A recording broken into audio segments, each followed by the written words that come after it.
Ndewo ọlọlọ Nneka Chimeze na-ekwu anyị ka nọkwa n'ọnọdụ Igbo ebe m nọ kịta wee na-eme vidiyo anụnwa bụ na village unu n'anya ihe ahụ my compound anyị ahụ mbụbọ m akọ m ubi na mbụbọ m mana e nwere ofu ihe m chọrọ ịdraw attention ndị Igbo tụ ihe ahụ bụ population dịka m lọtara ugbu a na ịpụọ n'iro mebi echi m ga-emeda vidiyo ịpụọ n'iro ifu na obodo a dị dried mmadụ anọrọ na ya mgbe were nwayọọ wee gụọ ezinụlọ ngwurube dị m ha wee gụta ihe dịka ngwuru 20 na ngwuru 20 anụnwa m gụtara ụmụ nwoke bi na ngwuru 20 a ma ụmụ ha mụtala amụta is over 150 ụmụ nwoke mana ihe niile a sọsọ ihe nọ n'ụlọ bụ about 3 men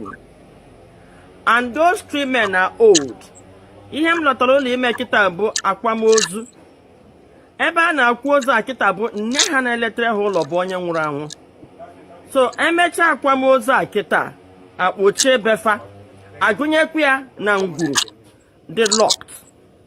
Now ihe m na-achọ ịkpọta attention ndị Igbo tụbụ a ga-eme Igbo ole kedu ihe anyị chọrọ iji ala Igbo eme mana anyị na-aba mba na ndị Fulani na-achọ ịnara anya ala Igbo a na-eme nke a na-eme nke a ajụjụ m bụ anyị n'idere ala Igbo anyị na-agụ mmadụ biri obodo oyibo mụsịsị ụmụ wụsara ndị Amerịka wụsara ndị Germany wụsara ndị Canada wụsara ndị Russia si ebe ahụ nata ịzọ ha ana ịzọ eze ịzọ nke ịzọchara ya ole ndị ụmụ nwaanyị anyị bụ ndị ha na di ha nọ n'obodo oyibo ha amụsị ụmụ odo oge anya na ụmụaka e mara ama nnata kedu ihe ị chọrọ iji ngwuru dị ga-eme ama di gị ọ ga-echi echi ama nna anyị ọ ga-echi echi ihe awụ fact ndị Igbo na-elebabeghị anya ya ka ndewo Muchukwuka Biafra ndewo I see you firstborn Maazị ndewo Maazị Olu State ndewo you're welcome to the program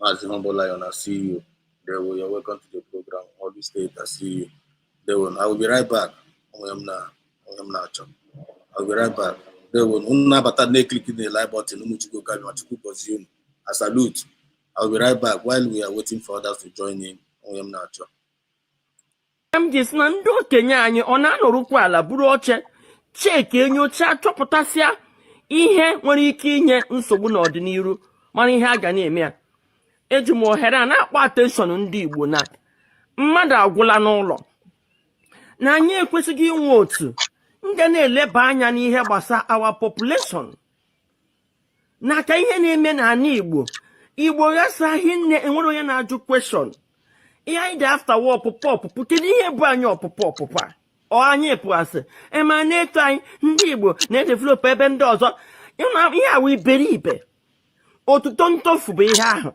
maka na anyị na-akparazi akụ na ụba na-akpafu na-ahapụzi be anyị kedu ndị ga-edoziri anyị ala Igbo ka m gwakwu na eziokwu n'ihe a ka ndị Fulani lecha anya ga-azochaa n'ọhịa na-eche ka anyị gbafuchaa ka anyị mara na ihe anyị ga-eme ya gịnị ka anyị ga-eme ya nwoke bịa Amerịka ya na nwunye ya ọ lụọ nwaanyị ọzọ debe n'ụlọ ka ọ na-amụta nwa ka amadi echi na enwere ihe ọjọọ ka m gwakwu na eziokwu ụmụ nwaanyị ọgwụ anyị ka ọ bara maka na ọtụtụ ndị bịa Amerịka mụsị ụmụ ka nka nwụọ ụmụ ha chọzie ịnata enwezie ndị relative a na-akọnetị mana ọ bụrụ na nwoke ahụ lụrụ nwaanyị ọzọ mụọ nwa n'ụlọ ndị nke bịa Amerịka ga-enwe relatives ha ga-akọnetị ka ịdị ụzọ nwoke ịnụ nwaanyị abụọ nọchiri ka m jụa kedu ihe o gbochiri anyị ụmụ nwaanyị ka m na-ajụ ụmụ nwaanyị na-azọdo nwoke ụnụ ọmaghị na ndị Igbo na-aza ahaza mmadụ ka akụ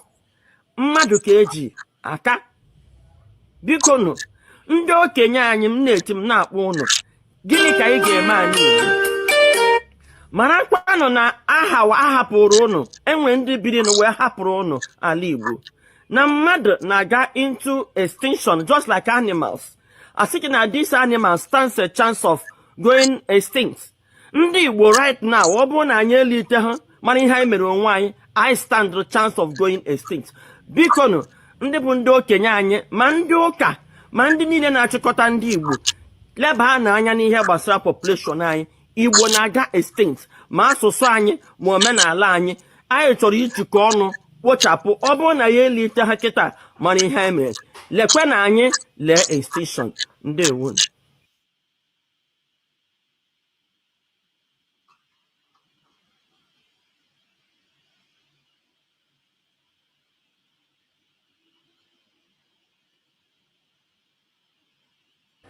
Ndewo.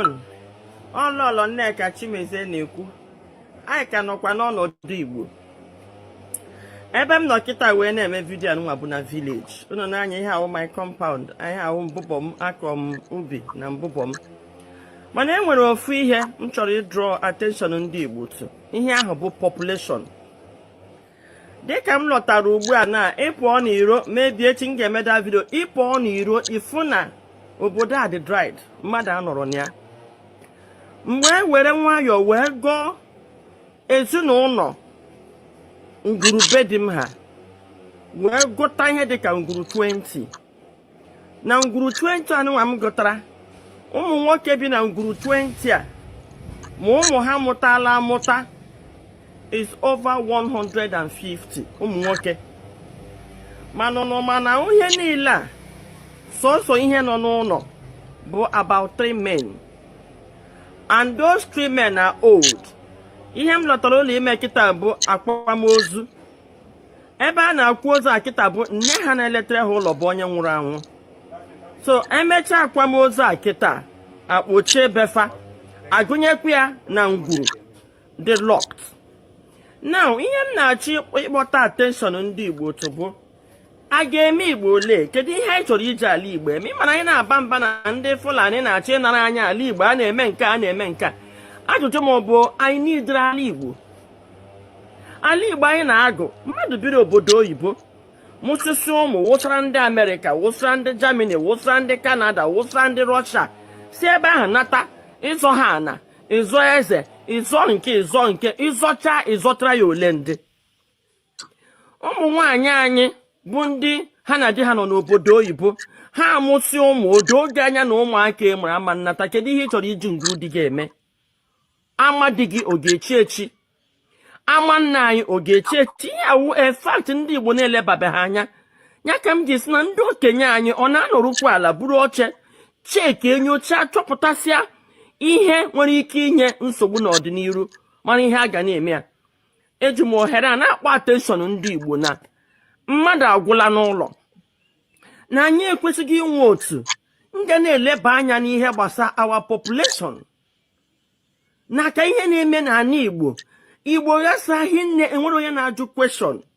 ihe anyị dị after war ọpụpụ kedu ihe bụ anyị ọpụpụ a anyị pụasị ma na-eto anyị ndị Igbo na-edevelop ebe ndị ọzọ ihe awụ iberibe otuto ntofu bụ ihe ahụ maka na anyị na-akparazi akụ na ụba na-akpafu na-ahapụzi be anyị kedu ndị ga-edoziri anyị ala Igbo ka m gwakwa na eziokwu n'ihe a ka ndị Fulani lecha anya ga-azochaa n'ọhịa na-eche ka anyị gbafuchaa ka anyị mara na ihe anyị ga-eme ya gịnị ka anyị ga-eme ya nwoke bịa Amerịka ya na nwunye ya ọlụọ nwaanyị ọzọ debe n'ụlọ ka ọ na-amụta nwa ka amadi echi na enwere ihe ọjọọ ka m gwakwa na eziokwu ụmụ nwaanyị ọgwụ anyị ka ọ bara maka na ọtụtụ ndị bịa Amerịka mụsị ụmụ ka nka nwụọ ụmụ ha chọzi ịnata enwezie ndị relative a na-akọnet mana ọ bụrụ na nwoke ahụ lụrụ nwaanyị ọzọ mụọ nwa n'ụlọ ndị nke dị Amerịka ga-enwe relatives ha ga-akọnet kedu ụzọ nwoke ịnụ nwaanyị abụọ nọchiri ka m jụa kedu ihe o gbochiri anyị ụmụ nwaanyị ka m na-ajụ ụmụ nwaanyị na-azọdo nwoke ụnụ ọmaghị na ndị Igbo na-aza ahaza mmadụ ka akụ mmadụ ka eji aka biko nụ ndị okenye anyị m na-eti m na-akpọ ụnụ gịnị ka anyị ga-eme anyị marakwanụ na ahapụrụ ụnụ enwe ndị biri na wee hapụrụ ụnụ ala Igbo na mmadụ na-aga into extinction just like animals asị gị na these animals stands a chance of going extinct ndị Igbo right now ọ bụrụ na anyị elite ha mana ihe anyị mere onwe anyị I stand the chance of going extinct biko nụ ndị bụ ndị okenye anyị ma ndị ụka ma ndị niile na-achịkọta ndị Igbo leba anya n'ihe gbasara population anyị Igbo na-aga extinct ma asụsụ anyị ma omenala anyị chọrọ ijikọ ọnụ kpochapụ. Ọ bụrụ na ya elite ha kịta mana ihe mere lekwe na anyị lee extinction. Ndewo.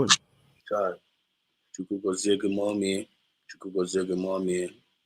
Our mommy, we respect you so much and we love you so much for this wonderful message you have for our people. Igbo, umunne na umunna, una from our mother. And under Ada. This is the real Ada of Igbo.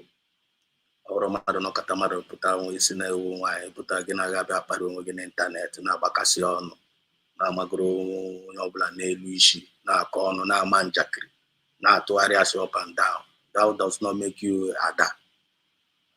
Igbo to we Jenu Biafra na-recognize ụdị Ada ahụ. Ịghọtago? So Chukwu na-agọzie gị mommy. Ndewo n'ụmụ Chukwu Okabiama. I bring you greetings from the depth of my heart. This is Biafran Exodus TV. Always bring you the message of redemption and liberation to the hearts and the minds of our people. Umife, I salute you all over the world. Oga mana mano toto mana mana abari. Omaka ge mena yini ne. Onwo ya no chiri, onkono ya na ge no chiri anye. Ana go okofo, na-enye ka device, na ama ya ka ogene. Ịghọtago? Eluigwe n'ụwa na-ebi ekwe anyị witness. Onwe anyị nọchiri, onwe anyị na-echere echiche ọjọọ, onye chekwarala anyị echiche ọjọọ. Anyị na-echere mmadụ echiche ọjọọ, onye chekwa na ụmụ ife a na-echere mmadụ echiche ọjọọ, onye chekwarala anyị. Anyị chọrọ ka ọ dịrị onye ihu na mma, ya ọ dịrị onye azụ na mma. Anyị nwawo ekpere anyị na-ekpe every day asụ ụmụ ife. Ọ dịrị gọọmenti anyị na mma, dịrị Maazị Nnamdi Kanu na mma, dịrị PM na mma. Anyị na-akpọpụtakwa ya na akparamagwa, ọ bụrụ na a na-ekwu ya n'ọnụ. Na-akpọpụtakwa ya na akparamagwa, a na-afụ datin anyị na-ekwu na ị na-eme ya. That's what makes you a genuine Biafrans. So Chukwu Okabiama, welcome you all. Today is another day that Chukwu na-enyekwara anyị, and we're doing na ndị dị ndụ. Ọrụkwa banye akpa na anyị, ọrụkwa banye na anyị amaka ife. Ọrụ that na anyị dị strong, ọrụ na by righteousness, but ọ by amana Chukwu na, and anyị mere acknowledge. Anyị marakwa na ike adịrọkwa anyị na Chukwu na onye na-enye anyị ike. Anyị marakwa na anya mgbe ụfọdụ anyị amachaghị eme Chukwu na-agbaziri anyị ụtọ. Anyị nwe onye mere ka conscience anyị wee na-ahụ ọnụ. Anyị wee na-ama mgbe anyị mere nke ọjọọ na mgbe nke anyị mere nke ọma. Ada mee nke ọjọọ, agwakwa anyị na-emego nke ọjọọ. Anyị bụ n'ogo fit to anyị humble ourselves, say na nwanne biko gbara, amakwa m na-emere gị ihe ọjọọ. Onye nwa ụmụ ife for you. Ambassadors of peace, ambassadors of fairness, ambassadors of equity and justice. Nwanne ihe anyị na-eji akpagharị udo ka anyị na-eji akpagharị. Anyị na-ege udo ahụ mekwa ya appreciate because mgbe gị na onye ahụ matara onye ahụ bụzọ onye nyekwa gị udo, mekwa ya appreciate. Ọ ime ya appreciate then ọ bara gị. Ọ bụrụ na ime ya appreciate, onye anyị na-ege udo ahụ ga-enarakwa gị udo tinye na pakashi ike. Ịghọtago? So an ability to you to know the people that genuinely loves you, the people that genuinely cares for you, is very, very important in this our Biafra movement na nke Igbo. So one amaka ga na-emere anyị niile. Ịghọtago? As long as no onye ọbụla ife ya buru ife ọjọọ n'obi, onye ọbụla buru ife ọjọọ n'obi, ya na onye anya na ife ga na-eme. Ịghọtago? So ụmụ Chukwu Okabiama, ndụ mmiri, ndụ azụ ka na-ewish anyị niile. Ọ ga-amara onye ihu na mma, na ọ mara onye azụ na mma, mara onye akụkụ na mma, mara onye aka ekpe na mma. Aka ekpe aka nri, aka ekpe. Anyị nwa believe. Mmadụ show you respect, onye ọ ga-ebu ụzọ kwagodoro onwe ya ugwu. Ịkwachara onwe gị ugwu, then ịpụzi ndị nọ n'asa ga-akwaziri gị ugwu. But ọ bụrụ na ịkwachara onwe gị ugwu, ndị nọ n'asa achọzi ka akwaziri gị ugwu. Ugwu gwara gị nwanne, onwekwara onye gị na-abụ onye gị na-abụ lụrụ ọgụ. Ụmụ mmadụ na-akarị. Ịghọtago? Gị were nwaanyị shift oro onye a na-ekpekwara onye nwe ekpere ọma ka Chukwu na-emetụkwa onye nwe aka n'obi. That's what we believe in. So ndewo n'ụmụ Chukwu Okabiama. Before anyị na-continue, Ịghọtago, achọrọ m ka anyị this ekpere Maazị Nnamdi Kanu. This is the mandate. This is the mandate of Maazị Nnamdi Kanu. This is what I'm about to play here. Is the mandate of Maazị Nnamdi Kanu. The restoration of Biafra. Restoration of Biafra is the mandate of Maazị Nnamdi Kanu. And anyone with the followers of Maazị Nnamdi Kanu, I believe in the mandate of Nnamdi Kanu. I follow the template. The grace of Biafra. So most of us, then actually that maybe our leader, to bring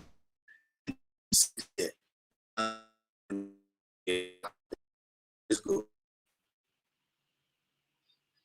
Wait.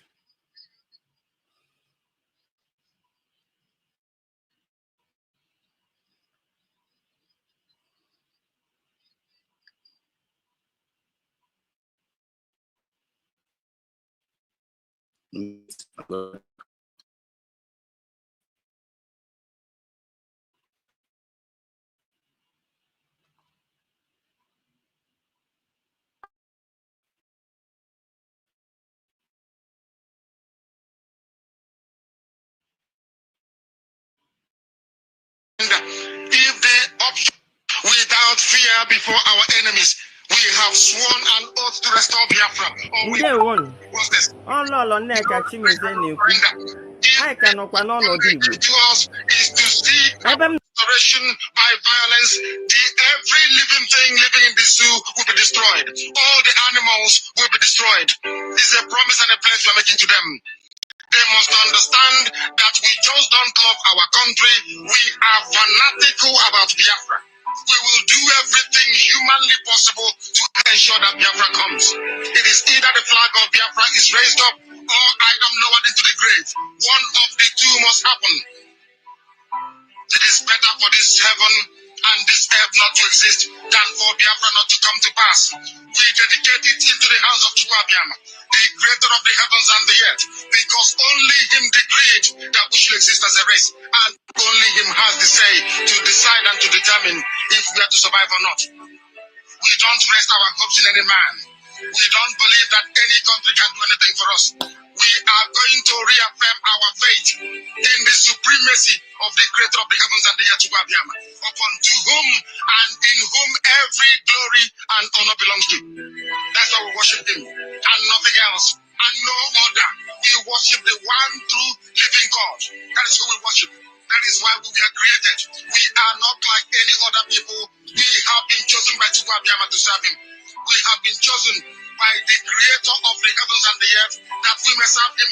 That is why in our names it contains every praise imaginable. Every praise imaginable to the Most High is contained within our names because we are very special people.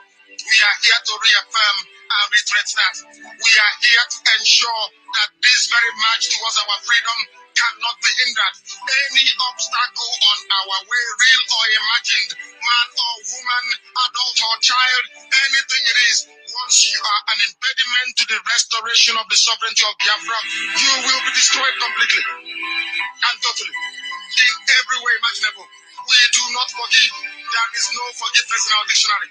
We are here to ensure that the death of 3.5 million people is not forgotten. It is to them that I owe every ounce of loyalty and obligation. They are not here to offer any advice or to ask us to forgive Goa. They are not here to ask us to forgive Haruna.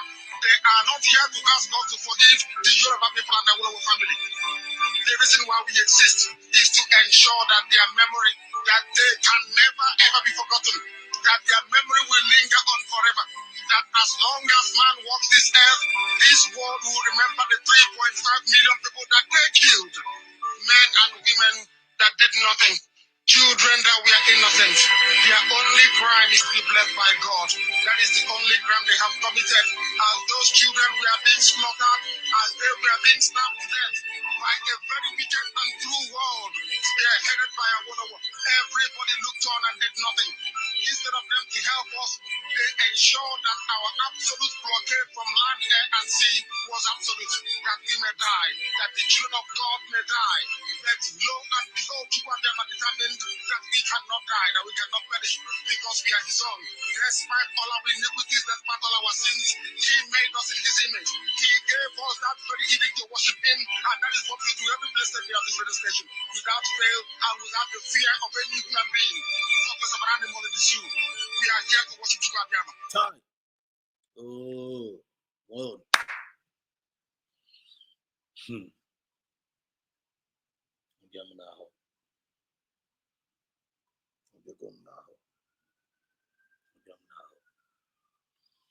What did you feel? What did you hear?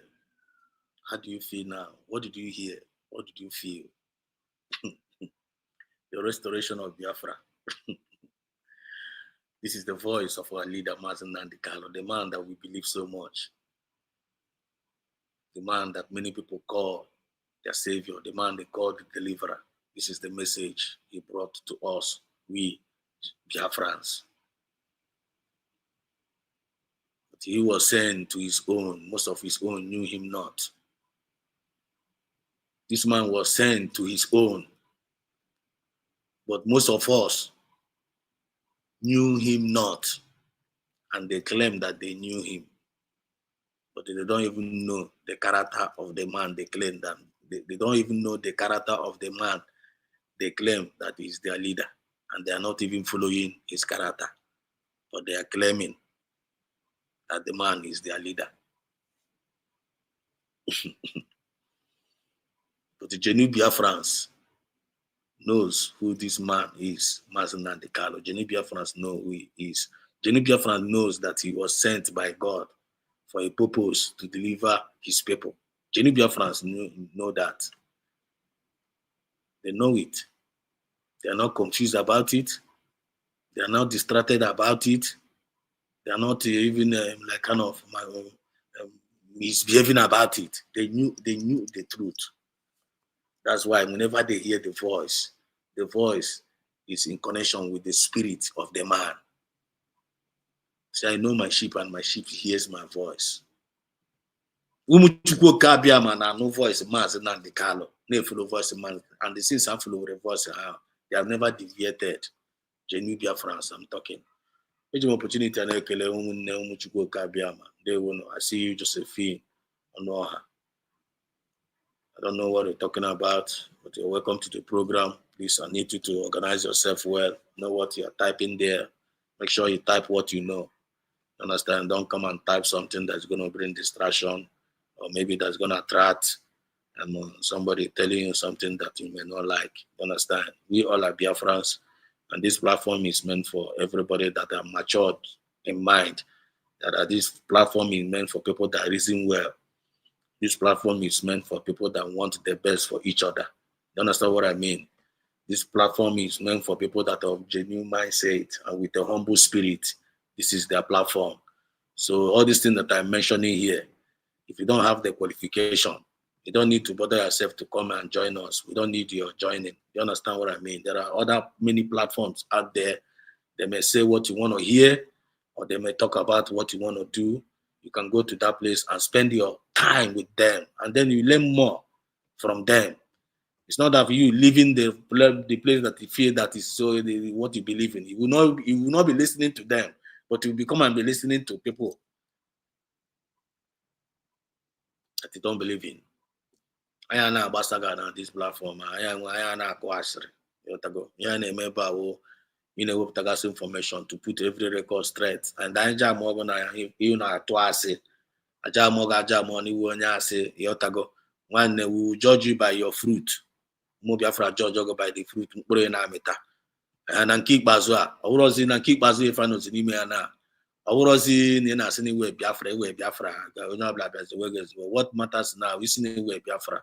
Can you show us your fruit? Can put in Amita as a genuine Biafran. Can put in Amita. Yotago. As in this goes your man, it genuinely heart in a Broma, in a group Stakana Bramagua. Yotago. It was supportive, it encouraging. Just very, very, all those nice things. Madam genuine people and many money with two Biocha. Because we are representing Mazen Nandikalo. The same man Hata Mazen Nandikalo Jiweso. I had this position so each other. The same Hata Mazen Nandikalo Jiweso. Anyone who be Biafrani all over the world. Anyone who come Biafra the same mindset of Mazen Nandikalo is now our leader. We are support each other. When you use that mindset of that Mazen Nandikalo or the spirit of Mazen Nandikalo, when that person does not belong with Mazen Nandikalo, and the person who may be calling his name in vain. I'm something very, very sensitive that many of us are not paying attention, but we really need to make things right this time around. Anyway, you have that choice. I ain't got free room. I ain't like a corporate. I'm not like a pirate room. na nke ikpeazụ onye ọbụla ga-akwarịrị onwe gị ọ bụrụ na ị chọghị iji aka gị were aka gị kpakọ onwe gị ọnụ kwanyere gị onwe gị ọ bụ ihe ga-eme gị kwanyere onwe gị ugwu ahụ by fire by force. One year very, very simple, but we always praying for grace for amara Chukwu na ka ọ bụ ụba n'ebe anyị nọ. Only one of conscience one day gaga chọwa gị mara nwe bidosara conscience gị gaga chọtakwa ya tikwe ya back. All he need now.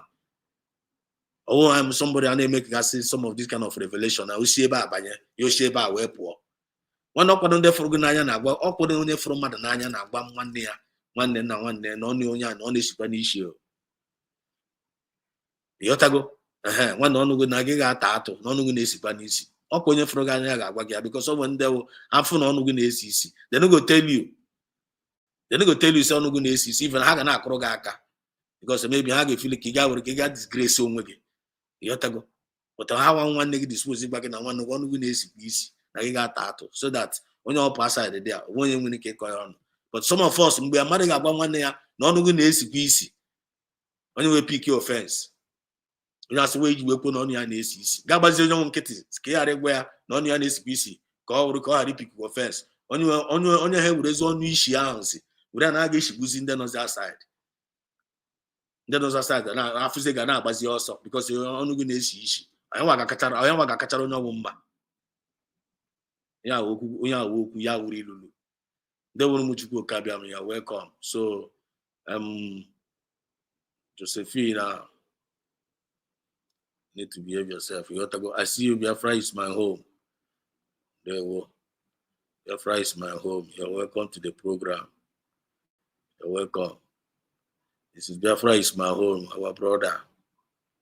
You say, may Chukwu Okabia bless you and USB government. He say, you too. One and okay. Chukwu Okabia gozie too. And bless you and bless your family. You're going out and you're coming in. You're highly blessed. One name mad. You didn't teach. Understand? So welcome. Pico Omo Biafrans. If you have never subscribed to this, our brother, Biafra is my home. Please, all one of us. Yotago is one of us. Go and subscribe to his channel, and he's doing a very marvelous job by standing on the path of truth, educating our people, exposing the evil plans of the enemy, or the evil plans of the fallback. Our brother is also doing a great job exposing them, telling Biafrans the truth, what their plan and what is the intention of what they are doing, and warning Biafrans, no, never you pay attention to what they are doing out there. Not allow anybody to confuse you. So this guy is one of us. Biafra is my home. So go to subscribe all to him. Onye fun among us Jobi Ocha we na-aka. Watch since when you show chance we up on media. Everywhere juoyi. When na attack ibe ya under USB government media. When na attack ibe ya. But when you show chance no there, if we on art, na cause nuisance everywhere. When you know onye na-agba wonka, you know when you go 247 akwa ndị gị na-abụ nọkwa the same no nọkwa ndị USB ị na-agbasa nwanne gị wọ ebe ka onye asị wee lọta ụwa. So nwanne, you know what Chukwu na know what they are doing and they are the way directed. So Biafra is my home. Jide nke iji people who gaga subscribe or one share his program as well. One name EJ greeters. Munaga bekelekwana online na. They will one name EJ greeters. You're highly welcome. They will Mazi Chino. EJ, you're welcome to the program. EJ Yenkai. They were the militant, our own militant. They were you're welcome. Going to make a little here. Friends, my own. God evening, Mazi. Okay, I've greeted you. Yeah, Josephine, I've greeted you. Olu State, I have greeted you. Mazi Humble Lion, yeah, I have greeted you. They were one numuni highly welcome. They were no Chukwu Okabia. Obinigwe, Mugabia na ọzọ n'ụbọchị nke taa. Ya bịakwa na papa, ọ bụ onye katakwara anyị n'ụgbọ na si ka anyị fellowship kwa together, just like we time say fellowship kwa. Chukwu na onwego ndị fellowship, onwego ndị fellowship kwuru already n'ụtụtụ. Nwekwa ndị some of us fellowship kwura n'ehihie. Ya tago, ya bịazikwa ụmụ Biafra ozi. some people progress na call onye ọbụla tụtagasị uche wepụtakwa informations wee pasịkwa across to ụmụ Biafra gwakwa ụmụ Biafra lekwe nka ọ fellowship nwekwa ndị fellowship kwara n'ehihie nwekwa ndị na-fellowship kwa n'abalị nwekwa ndị otu anyị na-fellowship n'etiti abalị mgbe ụmụazị lakpuchara mgbe aka na-enwe obere asịzi ka anyị were ọpụ Chineke ka anyị wee fellowship kwa wute ụmụnne ka anyị gbarịkọtakwa nkata Chineke nna ekele dịrị gị otu isi wee na-edukwa anyị na-aga n'ụtụtụ n'ehihie n'abalị wee na-emekwara anyị wee where seems to be no way wee na-asụkwara anyị ụzọ wee na-emekwa ndị iro anyị isi na-ekpu ha every day ndị na-achọ ka anyị wee fụ ụzọ ha nwa na-ekpere anyị ekpere ka anyị ghara ịfụ ụzọ after ha kpechara data ekpere ha nwa gazie na-aga isi na-ekpuzi ha afụzighị ụzọ because anyị nwa chọrọ ka ha nwa afụ ụzọ nke anyị nwa kpere ha wụrụzie nke na-abịara anyị nke ha nwa kpere anyị nwa wụrụzie nke na-abịara ha because ha chọrọ ka anyị nwa afụ ụzọ kịta na isi ekpuchala all of them because anyị kpere anyị nwa na-abịara ha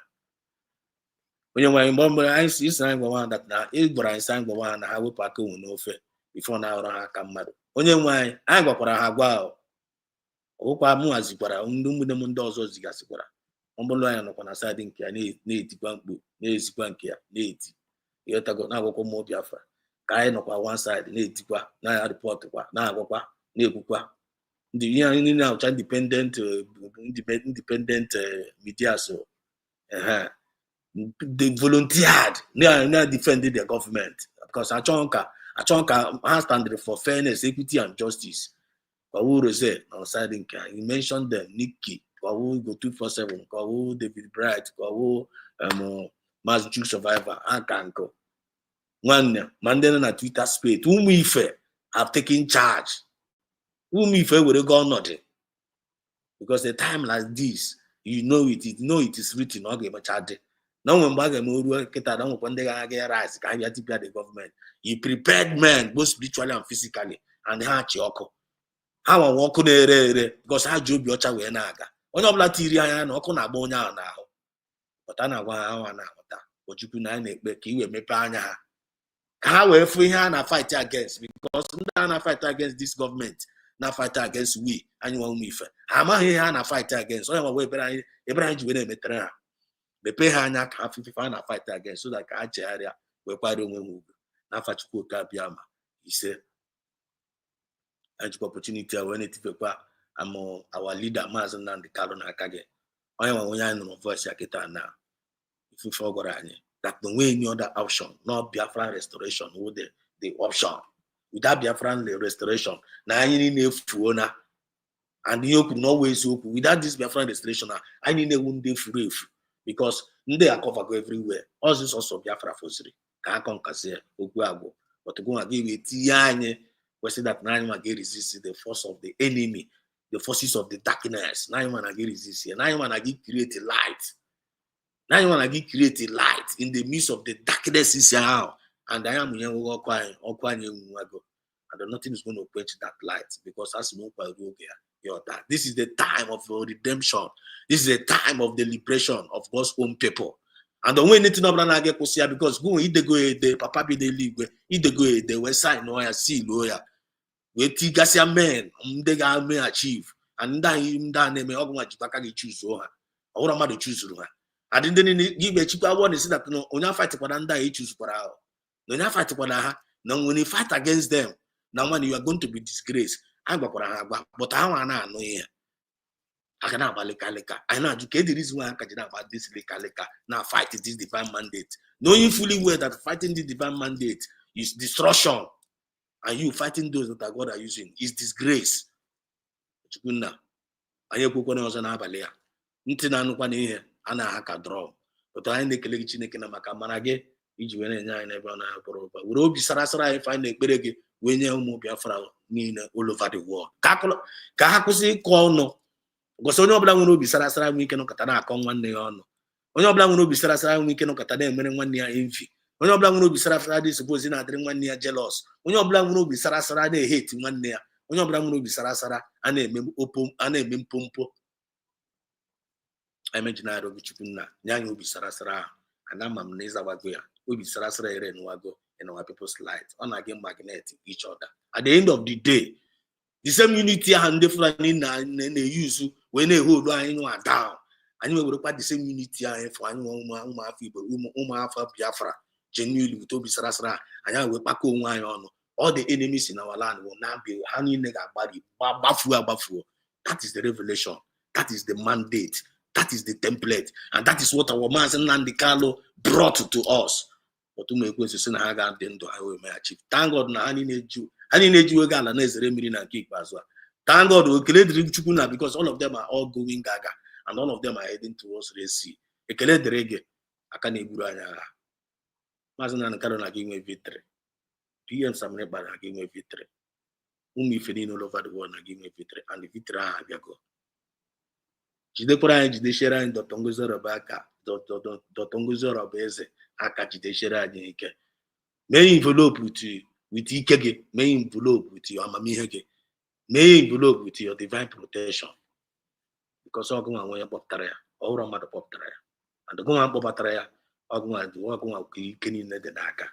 Ndị n'iro niile agbachalekale ha ga n'ofu ebe because the divine mandate must stand and it is standing and it will stand forever. Ise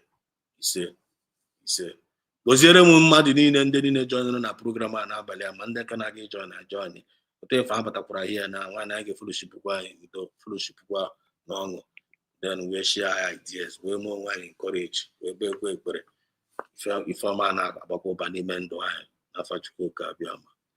Ise ndewonu ụmụnne ndewonu. He says here, this is from our mouthpiece, back up. This is one of us, mouthpiece. Most of us, mouthpiece. One of us, a lioness, doing a very marvelous job on the Twitter. You have to go to Peter's space, you hear her voice, go to there, you see Drake and the rest of them.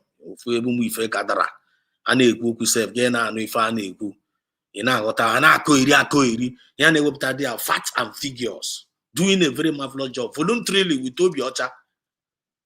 I'm not some people put on a gun at the other side enough and then I call on the Buarishi. I can ask by this stage, I can ask to get and to talk to the chamu shamelessly. When I know on a lane now, I'm on a light, I'm on a darkness. Also, good morning, my wonderful people of Biafra and all who love Biafra and humanity. When the going get tough, when the going get tough, only the tough gets going. You know,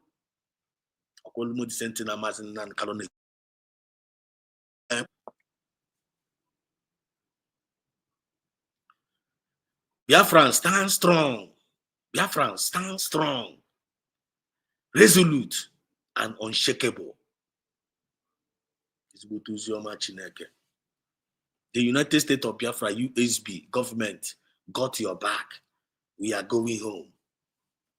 Chukwuka Abiama got our back. Onye ọbụla sị that na onye ọbụla nọ na nke ikpeazụ na ịmara na Chukwuka Abiama kwụ anyị n'azụ. Onye ọbụla nọ na nke ikpeazụ na amara na Chukwuka Abiama kwụ na USB gọọmenti n'azụ. Na Chukwuka Abiama kwụ ụmụ Jenu Biafra n'azụ. Chukwuka Abiama kwụ na ọ dị Jenu Biafra chọrọ ka ha nwete ka our land dị restored. Ndị a chọrọ ka ọ dịrị onye ihu na mma ya ọ dịrị onye azụ na mma Chukwuka Abiama kwụ ha n'azụ. Whether they believe it or whether they don't believe it, but that is what it is.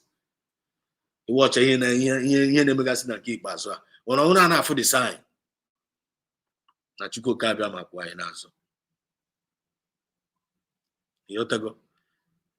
Ekele dịrị Chukwu nna. We are moving forward. Moving forward. Lee na anya na kịta na unu ga-afụ ozi nwanne anyị nwaanyị ziri ebe a before.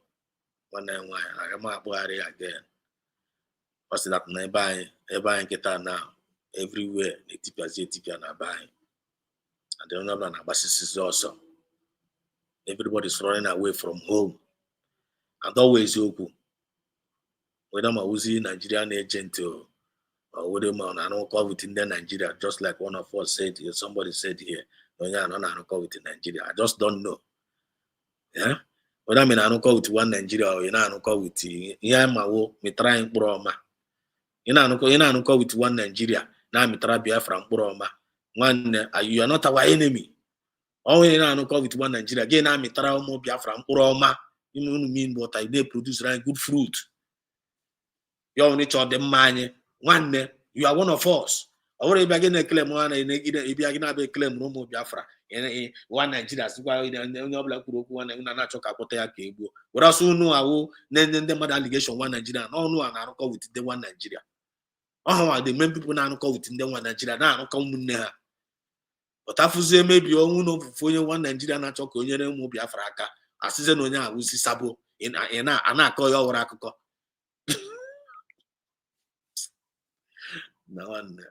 We need to be very, very careful, like kind of people that are listening to these mediocres. They know how to twist things. Half good, half turn no evil. Half evil, half turn no good. Some people know say this is confused. I'm asking you who's the evil. I'm asking you who's the good. We cannot confuse us. You cannot confuse us because anyone the conscience sign we naga. Conscience sign agwanye ezioku. Conscience sign agwanye ezioku. I'm telling you, you can't confuse whom if. On the one conscience, one conscience cannot confuse. I don't know if I'm making point here. On the one conscience cannot confuse.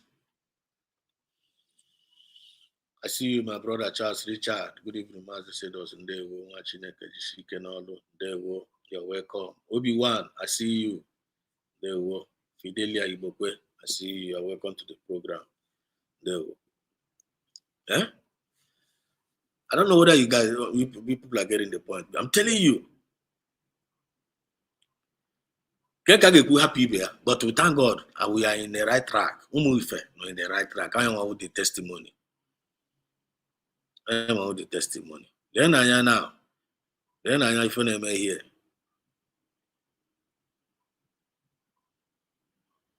I remember saying that na Mazi PM Samaneba. The awareness continues. The awareness of our redemption continues. The awareness of our liberation continues. We are not stopping. As long as you are a breath of life, we continue to fight for what is right and continue to fight for what is best for our people. Ingenuity of heart. And I get what I find out. Mazinan Kalusi, kama ya get what there. Na eluigwe n'ụwa emebie. Kwunu ebe Mazinan Kalukuri and everything got destroyed. Or Mazinan Kalukuri. That word unu chọka akpọgharịkwa again. Go penetrate here. And that is what I need to do. Because what is very, very important. Every other thing I get secondary. There are so many things not say about. But all kunu get your Mazinan Kalu penetrate. You only first are gonna buy again, but you cannot connect to the dot to where. You cannot connect here where. I got one of the boy again. Listen. If the option without fear before our enemies, we have sworn an oath to restore Biafra, or we die in the process. There will be no. We have sworn an oath to restore Biafra, or we die in the process. Or we die in the process. We have sworn an oath to restore Biafra, or we will die in the process. Mazinan Kalu know who he's talking to. Mazinan Kalu is not talking to every Biafrans. There are Biafrans, and there are also Biafrans that have sworn an oath to restore Biafra. Do you know that? Do you know that? Emre Biafrans, Biafrans. Emre Biafrans that doesn't even believe in Biafra. And we're Biafrans that are doubting the Biafra. And we're Biafrans that do not even recognize the Biafra. But I believe the Biafrans that have sworn an oath to restore Biafra. Those people are the people Mazinan Kalu was referring to, was talking to. And on down, make sense to them. But on down, and those are from that side, the other one. This word of Mazinan Kalu doesn't make sense to them. They don't even understand what he's talking about. But how can Biafra so? All those people are with the with the cockroaches and the flies, na negasin sobu na delay the restoration. They are categories and they are. The Ndas was in to restore the Biafra now. That is now all those things say for nonsense say for name. They put everything ahead because they have sworn, because we're calling and then we are choosing. Not the same way out. I'm already in the Kagana very fitting, but you guys know what I'm talking about. Look at the voice of our leader. Because your leader, if I know what am I doing not be a leader, I'm many people not be a leader, they don't even know who Martin Nankalo is. They don't even know what Martin Nankalo represent. But I be a Martin Nankalo is my leader.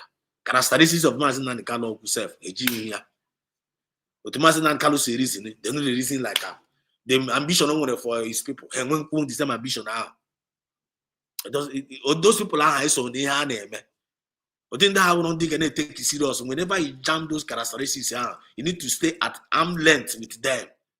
Because when you allow them come closer to you, they're going to be an agent of distraction to you. They're going to be an agent of confusion to you. You cannot even focus on your goal, and even in the dream, he believe. Which is a bank sensitivity, never apply. A bank wisdom and finding will be applied. A bank judge, a bank actually open on. Man, the intention of making a meko. One, by their fruit, you shall know them. Number 3, tell no one will go to and establish almost like every day. Because all car will say that now, Biafra government represent the divine mandate. And that divine mandate, only with the Mazin Nanikalo with that divine mandate. PM Samanepa, Bruce that divine mandate, Bubate on that international level. It has now, today now. Everybody now is talking about Europe is not talking about Biafra now. Now Africa is talking about Biafra now. This court case when Mazin and Kano and Nigeria one side, but it at the same time. And when you nature, what goes into your mind? What goes into your mind? All the enemies they now pump some evil report. They are pumping every evil report to persecute Mazin and Kano. They are pumping every evil report to persecute PM Samenepa. But they need evidence because evidence in Kendo Biafra that's the Ubu Biafra videos Yamagoti. Yeah, was the opportunity Samenepa Gejia where by Zere and the Finland. Then Nigeria by Zenka, Kagwa in Kanywan Emea. I was in Kanywan Emea, Branch was the terrorist. How was the terrorist? Not just he was a good citizen. That's we are waiting for them there. So victory has been secured already because one. Only that is Chineke na Mugodanya na Kiba. So because in Europe, now Africa, Biafra, they cannot hold Biafra anymore. In Europe, I'm gonna go that one already. So you need to find a music guitar now, but what you put now, Mazin and Carlos, now the last miracle here on earth. Not get married. But when they use, are you one of them? Are you one of them that are choosing for this restoration of this Biafra? Mazin and Carlos is talking to you. You need to reawaken yourself. Maybe if you might have lost yourself. You know, voice man, they get charged because Mazinan Kalona could turn them around. That's who he is. He is a miracle worker. Always divine nature. Mazinan Kal is not an ordinary human being. Always divine nature. So I want to know what divine nature was. You need to make sure that Then we should get on Hanina Mugasi, Yamaka, even now this is fresher than in the other side. They yourself get confused. I'm asking again. I've been a patient, a patient. I've been endurance. Endurance and a poco. I've been a mammy here, Baroba. I've been Ukuano, our lion. I've been a one, no visible mother on the bank, Urudachi. I'm telling you now, as I'm speaking now, we can tell us DSS now. Mazina Kala convert China Madinian at DSS. All of them are China born again. But maybe you're not going to know. And in the same time, I say, "One apple on a year, no, I agree. Mazina Kala with DSS, and the DSS ritual for because honor with them, make one GG, and I pump a bank, and make sure everything okay. And the Mazina Kala say, "But I want to if you do not lose Ghana, but you need now, you can know what he's doing." You know what he's doing. All you need to do is to make sure that you are doing that role positively. Now this Biafra movement, positively name ya. One onye ọzọ na-emekwa nke ya positively. Onye ọzọ na-emekwa nke ya positively. Onye ọzọ na-emekwa nke ya positively. Onwe na-etiri ibe ya anya. But as long as we are working towards that one purpose, that what makes us great Biafrans. That what makes us whom we find na-ekwu okwu ya.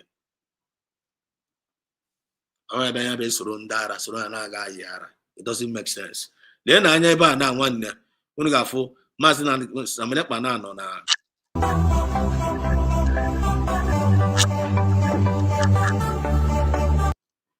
Samelekpa dị ya na kwa ya. The first time woman appear, you got to see yourself, you got to know this directly from here. Everyone on a confinement, like that, unkept. If we are about to just we have put on we express by facial expressions, we be adroyama. Because I say now, even the Finland when he got to this extent, now so bad on one in there.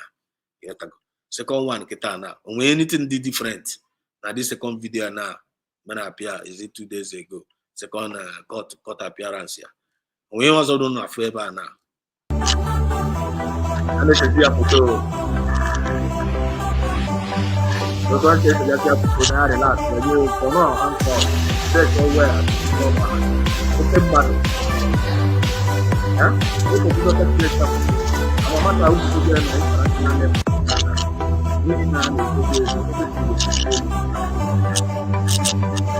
people had a lot of people everywhere. All of them, they are now totally blind. And is totally blind, Kitana.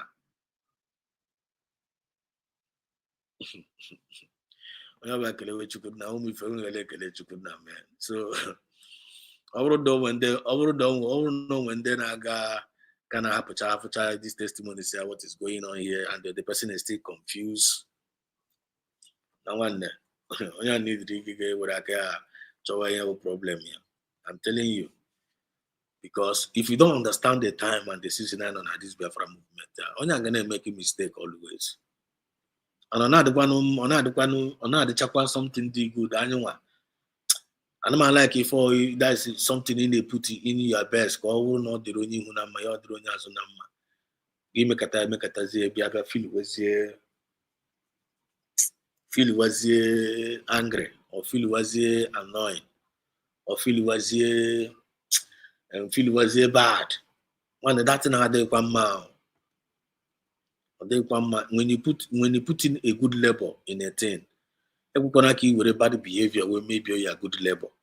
And you have to work towards that.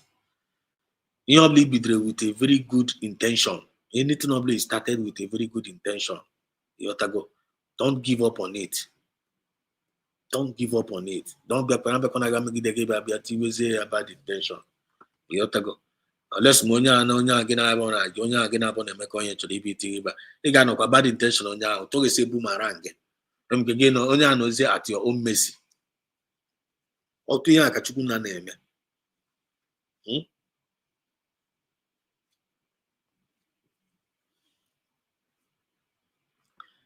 Let me have some Bakitana.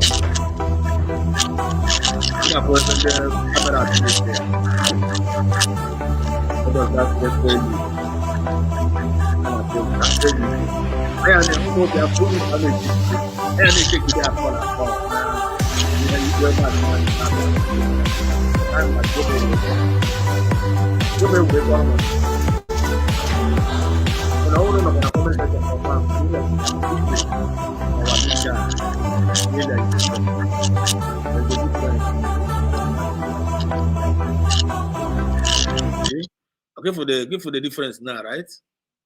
You got from our PM they relax now. Yes, our PM will post zero. For those will post zero, man and I say I post zero. Yeah, this is our leader. Watching and he served us well without no bad record. The reference we still give to him. And can twisted the minds of Biafrans. Kabia twisted the minds of Biafrans. Now be a woman Biafra that has PM sued DPM. Can you imagine that kind of stupid story? DPM sued, our PM sued DPM. DPM has a case na Finland. They sue easy DPM, yeah. I'm a COS, yeah. Some people say they are so shameless. They are so shameless to the extent that they don't even reason before they lie. They don't even reason at all. Their eyes is so blind, their mind is so blind to the extent they don't reason anymore. Yeah? And then we can push in the Nigeria the thing post to PM Dr. Ngozi Arabeze. Okay, I'm feeling that I appear that kind of number. I say, chai, why PM can sue Dr. Ngozi Arabeze, which means Brigi, Ogenkere, they are right. Which means, yeah, we are making a mistake. We're supposed to fall back to Ogenkere.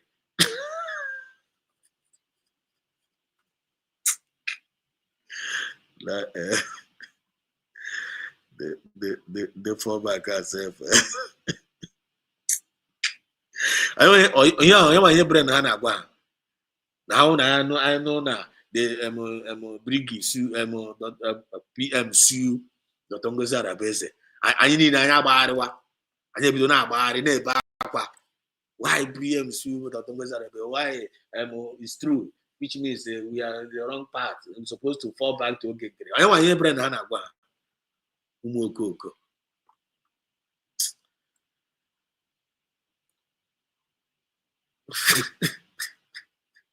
I swear. I swear, my brother, I swear, my sister. I know, yeah. You're coming. So then, I want to go to this thing because.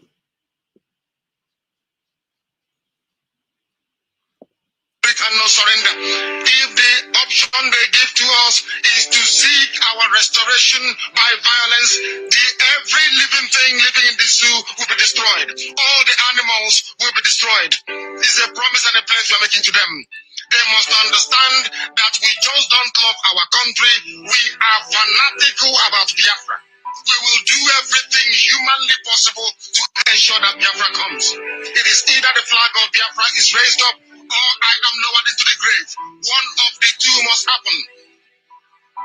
It is better for this heaven and this earth not to exist than for Biafra not to come to pass. We dedicate it into the hands of Chukwuabiama, the creator of the heavens and the earth, because only him decreed that we should exist as a race, and only him has the say to decide and to determine if we are to survive or not. We don't rest our hopes in any man. We don't believe that any country can do anything for us. We are going to reaffirm. We don't rest our hope. We don't rest our hope. Umifane rest their hope in any man. And they rest their hope in any man. But Umifane believe that now God can use any man to raise the hope of many. I don't know if people are connecting the dots here. We don't hope Umife, they don't raise their hope in any man. Well, they only raise their hope in Chukwuabiama. And they believe that Chukwuabiama is the only one that can use any man to raise many, many hope to many, many people. That is the belief. Mazinan Kalu knows who is actually talking to. And those that is talking to are listening to him. And they're following what he said. And they're acting what he says. And they are doing it voluntarily. And they are joyful doing it. They are not remorse. They are focused. And they are not regretting anything. Those are those Mazinan Kalu is talking to. Are you guys connecting the dots here? I'm revelation here. Oh no, pen and paper, no adjust to it down. When you catch that revelation, once you sink in, I want that redemption now. Once you sink in, I want that liberation now. Liberation now, redemption and liberation now start with us first. It starts with us. It starts inside of us first. Only will be any more biggie. Only talk is up outside. That redemption now, have you accepted? Are you redeemed? Are you liberated from mental slavery? Are you reasoning like Mazen Nandikalo? Are you acting like Mazen Nandikalo? Are you behaving? Are you following his mandate and his template? That is what he's telling us here. Our faith in the supremacy of the great of the heavens and the earth upon to whom and in whom every glory and honor belongs to. That's why we worship him and nothing else and no other. We worship the one true living God. That is who we worship. That is why we are created. We are not like any other people. We have been chosen by Tupabiama to serve him. We have been chosen by the We are not like any other people. We are not like any other people. We are not like any other people. We are not like any other people. We have been chosen by Tupabiama. Those are the ones Masnan Kalo was referring to. And those people know themselves. Are you among them? Am I among them? Na me know, na you know. Na me know, na you know. And for us to know that maybe me na get believe in the same thing. Now, when I begin to see you talking like Mazwan and you are seeing me talking like Mazwan and Nikalo, and you are seeing me behaving like Mazwan and Nikalo, and I'm seeing you there at the comment section behaving and acting like Mazwan and Nikalo, all I can say are they connected. Aqua in spirit and in truth. Or ndị mara n'ihu gbọmpite n'azụ. Ndị mara n'ihu gbọmpite n'azụ doesn't have anything to do with Maazị Nnamdi Kanu. Mara n'ihu gbọmpite n'azụ. Maazị Nnamdi Kanu is not their type. Maazị Nnamdi Kanu is not their leader. Ọ bụrụ ihe ọ kụziri, ọ bụrụ ihe ọ wetere. Ọ bụrụ ihe ọ wetere ya. So onye ọbụla ifu na-ebehave that mara n'ihu gbọmpite n'azụ na this Biafra movement here does not belong to Maazị Nnamdi Kanu. Do we get the message? One, I couldn't attack the message because the message is very, very simple. Because sometimes someone the other day, I'm gonna will let Tataka, I'm gonna will let Tataka na the Ezoku the too, not the too heavy. Our people are giving you, I'm gonna buy to the Ezoku mini. The thing was funny to me, quite all I touch about much, but I think over it. I think since you can do message but you wouldn't know they are heavy. Because for me, this is very, very simple to understand though. All very, very simple, but me when the revelation about it. I don't do something very, very good. And not you know take the Ozoma. And this is what you know we told the Ozoma. All for us to have that redemption in our hearts and in our minds. Because even Halea, bam, you click, you go. Find a my name in the peace abiawa. You find a my name in the wisdom abiawa. You find a my name in giving way direction. You find a my name in very, very clear. Before you can name no job you can have. Chukuna gonna go ability and all something all of us need. All something maburu we all of us dispose down the desire for it. Or matter be again I did desire you got tip one nigga. Instead of any desire, ki me one nigga ma. Gine one desire ki got tip one nigga. All we equensu they are. All we equensu now. I know a Chuku. So you must behave like Chuku. One way or the other, that is not by an Abrama, when if we are going to do some that good man. I can't behave with Kayama and always something my broom we are number. Always something in them again they regret or gain a backward in a mare. Being a Mihoma backward in a Mihoma, your mind was in Shina. There's a book of washing in a Mihoma backward in a Mihoma. Your mind was in she, was in reward. That person just wasted his time and deceived himself. In a Mihoma, you get your joy, name Mihoma, with two Genuma, name Mihoma. The reward are there. I don't even give me endurance. That is what Mazinan Kali represent. Mazinan Kali good intention here. A large corner back and a good intention. And the answer is no. A good intention here to bring salvation to us. Ever God could help you today to change paper. Some of us on outside, they will break go like this one. No one that Kashicha, if not, your Gakubu self can never be our portion. Nafachuku Gabiama, he said.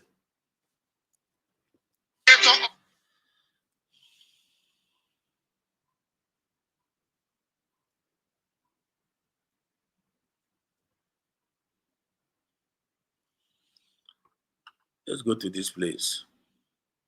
Now, our sister also said here, he said the current Igbo Nigeria political elite are bereft of everything, dignity, self-esteem, of courage.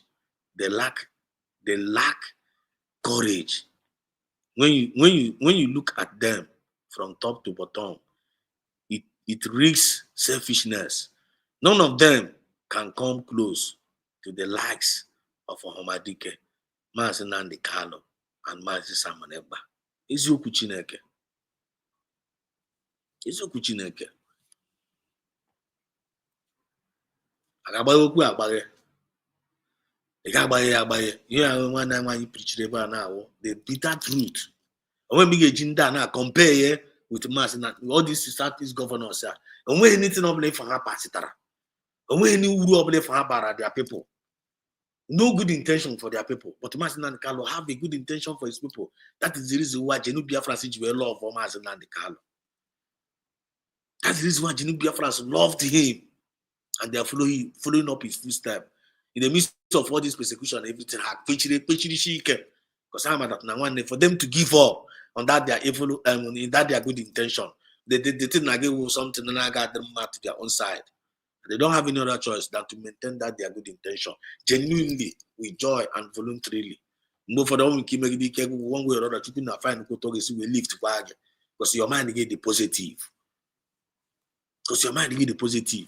But once mind get the negative, one day the spirit of Biafra will leave you. Man, the negative, the spirit of Biafra will leave you. And when the spirit of Biafra leaves you, you cannot force his own force. You cannot struggle, you see. You'll be struggling. Now force his own again. Name is forcing guy. Oh God, this is natural. I know you guys are understanding what I mean. I'm telling you. Oh God, this is natural. But when that spirit of Biafra may possess again, it can flow naturally. It can flow naturally.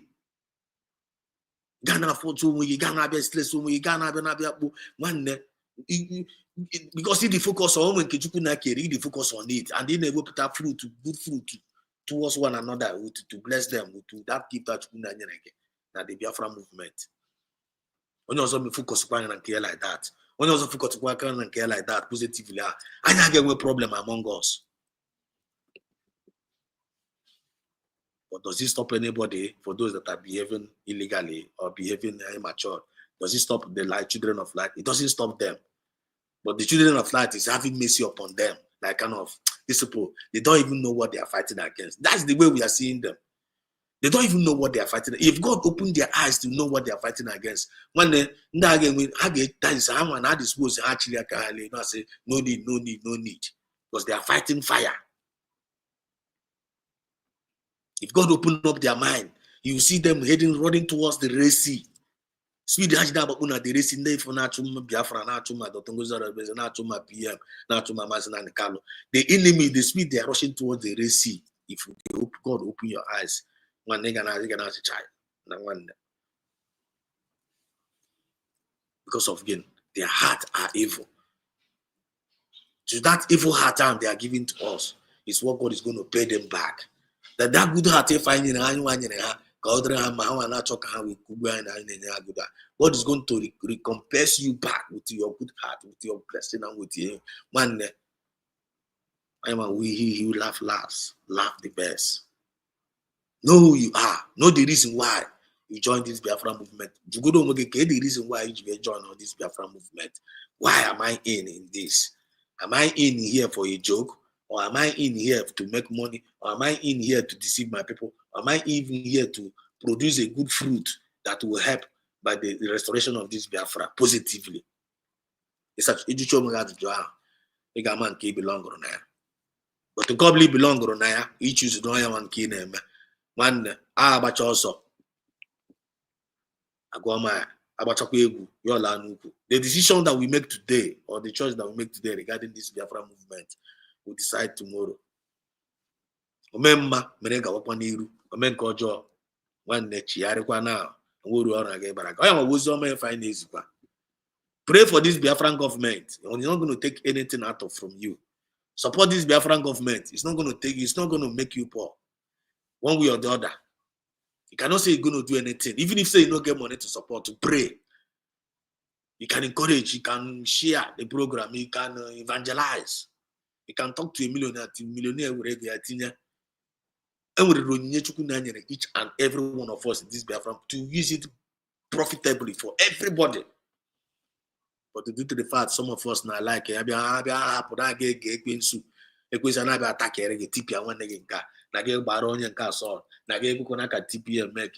DPM? Now you supposed to be DPM. Who is Mazen Nanikalo? Now me supposed to be Mazen Nanikalo. These people are talking trash. Those are the enemies. Those are people that they are the biased mind people. How they mediocre, how they complainers. Without no solution. Run away from them. They are not part of you. Then the governor say that doesn't have anything for you at the back of your mind. Look at what is happening there. Agwa bagan. Na ife mmiri mesi moto ndị mmadụ. Ihe nna gwa gị ya awụ ihe na-eme kịta mụ na gị na-abụ na-ekwu okwu. Na-etutu free station. Amazi ebe wụ gọta. Amazikwa ebe wụ ụzọ. Biko nu mmiri na-ezo onye ọbụla nọ ebe ọ nọ. Ka mmadụ yara imekwa mistake wee da na-agọta. Onye da na-agọta ebe a kịta anụnwa ọkwa baị ka ya asị ya o. Ihe nna gwakwa unu opio. Biko ndị ọchịchị nyekwere nna anyị aka nụ. Okay, now this is happening in Igbo land. Many have cover everywhere. Governors and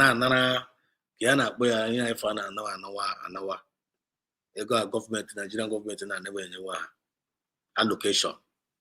When can you jam their people nothing?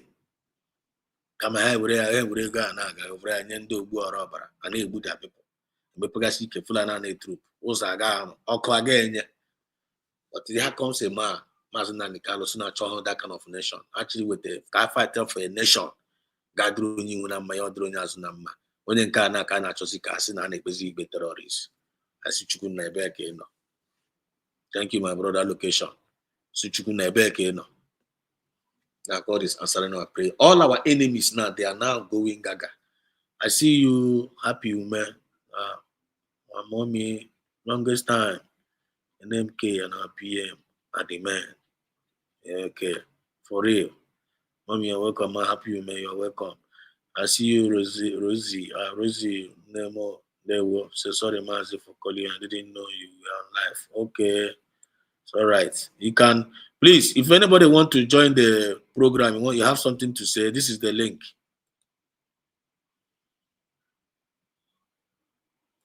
This is the link. If anybody want to say something regarding, please, I've sent the link. If there's anything like feel like you wanna join the studio, just click this link. Come and say your mind. Say us we are Biafrans. Come and let us know your thoughts. So look at these governors. When anything of find they are people. They only promise and fail. They only promise and fail their people. They will never do the road. And if they do the road, they will not have any other fake promises to give to you. Because this road, this is why they don't repair it. Because they want to use it to do for another 4 years campaign. Another person will enter, say, see this road, I will do it for you. This bad road that I have been here for 20 years, I am the one that's going to do it for you. Vote for me. Vote to Chagiga, vote to Charongo.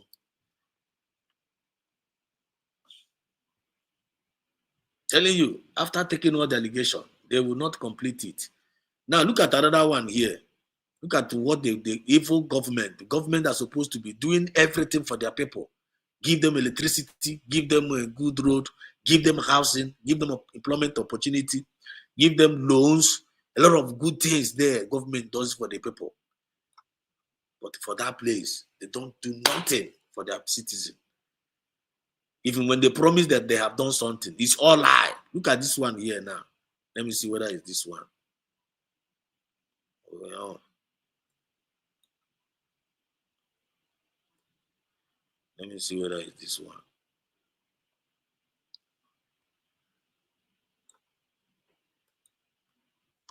contact to the Nigeria. Not this one. Let me see whether it's this one. For restructuring. But for the North now, if I were to speak for the North, I would not speak for restructuring. I would think of giving people what they want. Yoruba nation want a digital republic. In the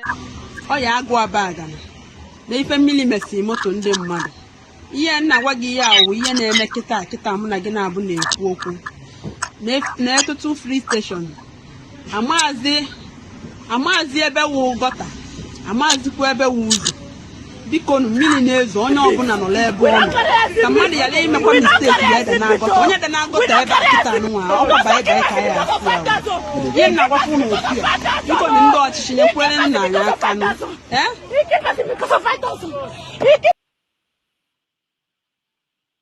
You don't know quite well. In my own distance, so I'm not yet fully accustomed to it. So when I'm on TJ, no, this man can understand with me. Get together.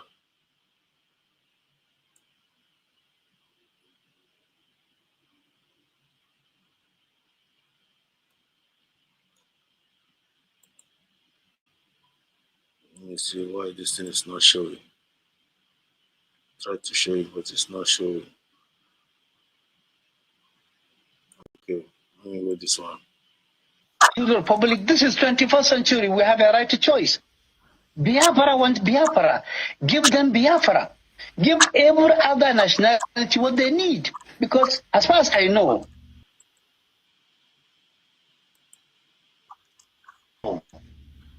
there is geometrical increase in suspicion across all expressions.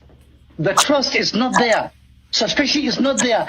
And people who want to develop at their own speed. If you want to go at the speed of rocket, please, you should be allowed to go at the speed of rocket. If you want to go at the speed of snail, go at the speed of the snail at your own peril, at the consequences coming to you. But for now, if anybody is thinking that physical federalism is the solution to Nigeria, he is not even understanding the geography, not understanding the history, not understanding the mathematics, not even aware of geometry and the geometrical implication of what they are asking about physical federalism. What we should have is, we should have nations among Nigeria. Let every tribe, let every region get what it wants. Short of this, our children, our grandchildren will abuse us because we are going to leave behind for them a cancerous, that will defy every chemotherapy.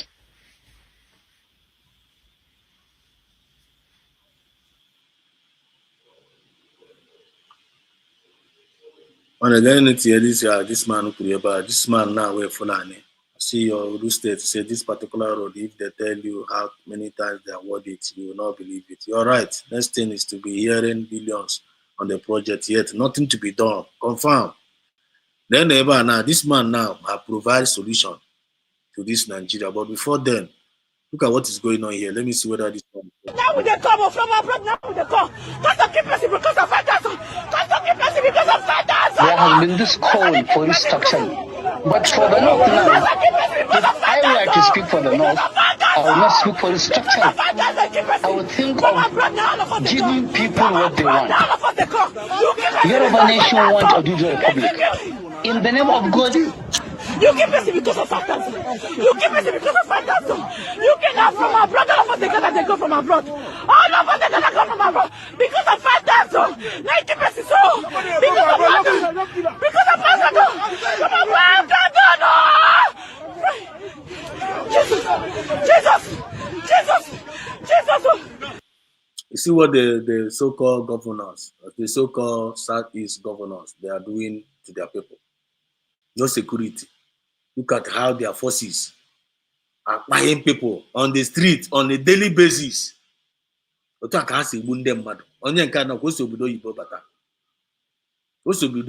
coming from abroad. The customer and the people. How somebody because of getting 5,000. Because of getting 5,000 naira,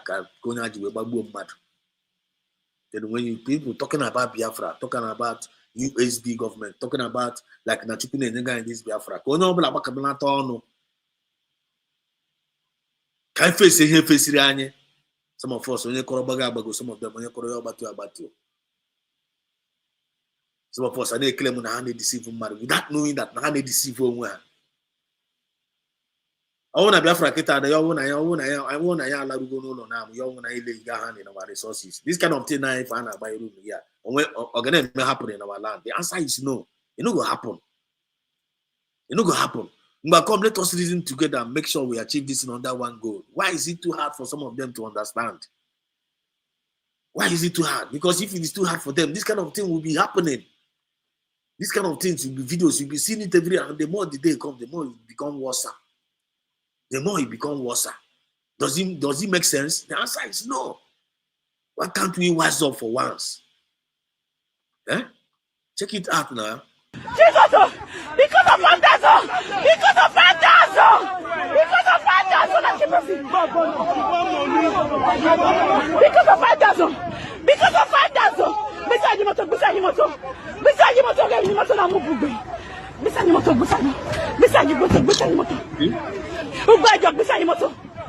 of Fantasm! That's it. We don't need to be, we don't even need one. We have seen it. We have seen it. Finland government. We also want this video to reach to Finland government hand. So that while they are judging the matter and judging Mazi Samanepa as some what is it called? Affiliated with terrorism, all those nonsense things they are writing there. While they are saying, let them play this video for them in the court there. Let one of the lawyers of Samanepa play this video.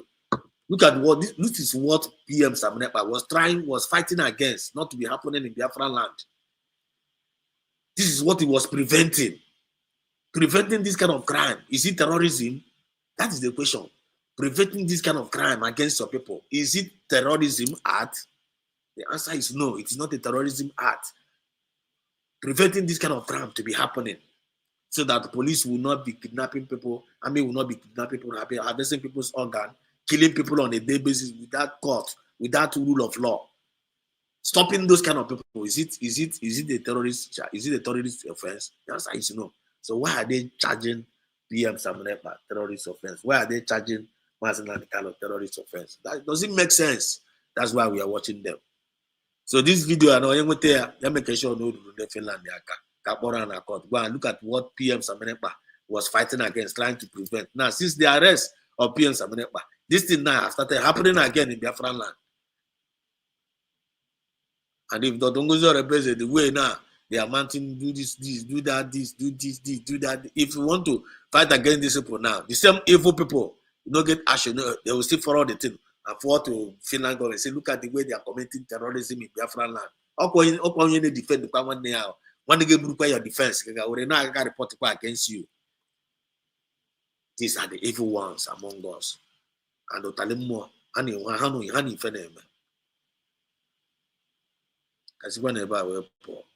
then let's see what I'm going to call it. I'm the mama with the big bag, and I will never support evil. They were afraid one freedom fighter might get to Russia's Putin before the government, so they quickly sent their chief of defense staff there, and it hasn't helped. The government needs to create more job opportunities and companies that thousands of people will benefit from instead of building expensive houses and luxury hotels. My Lord Jesus Christ is behind me and also the USA President. If the government will create more job opportunities, there will be no need to fear. The United States of America doesn't fear any other country. And don't forget, I'm the mama with the big bag.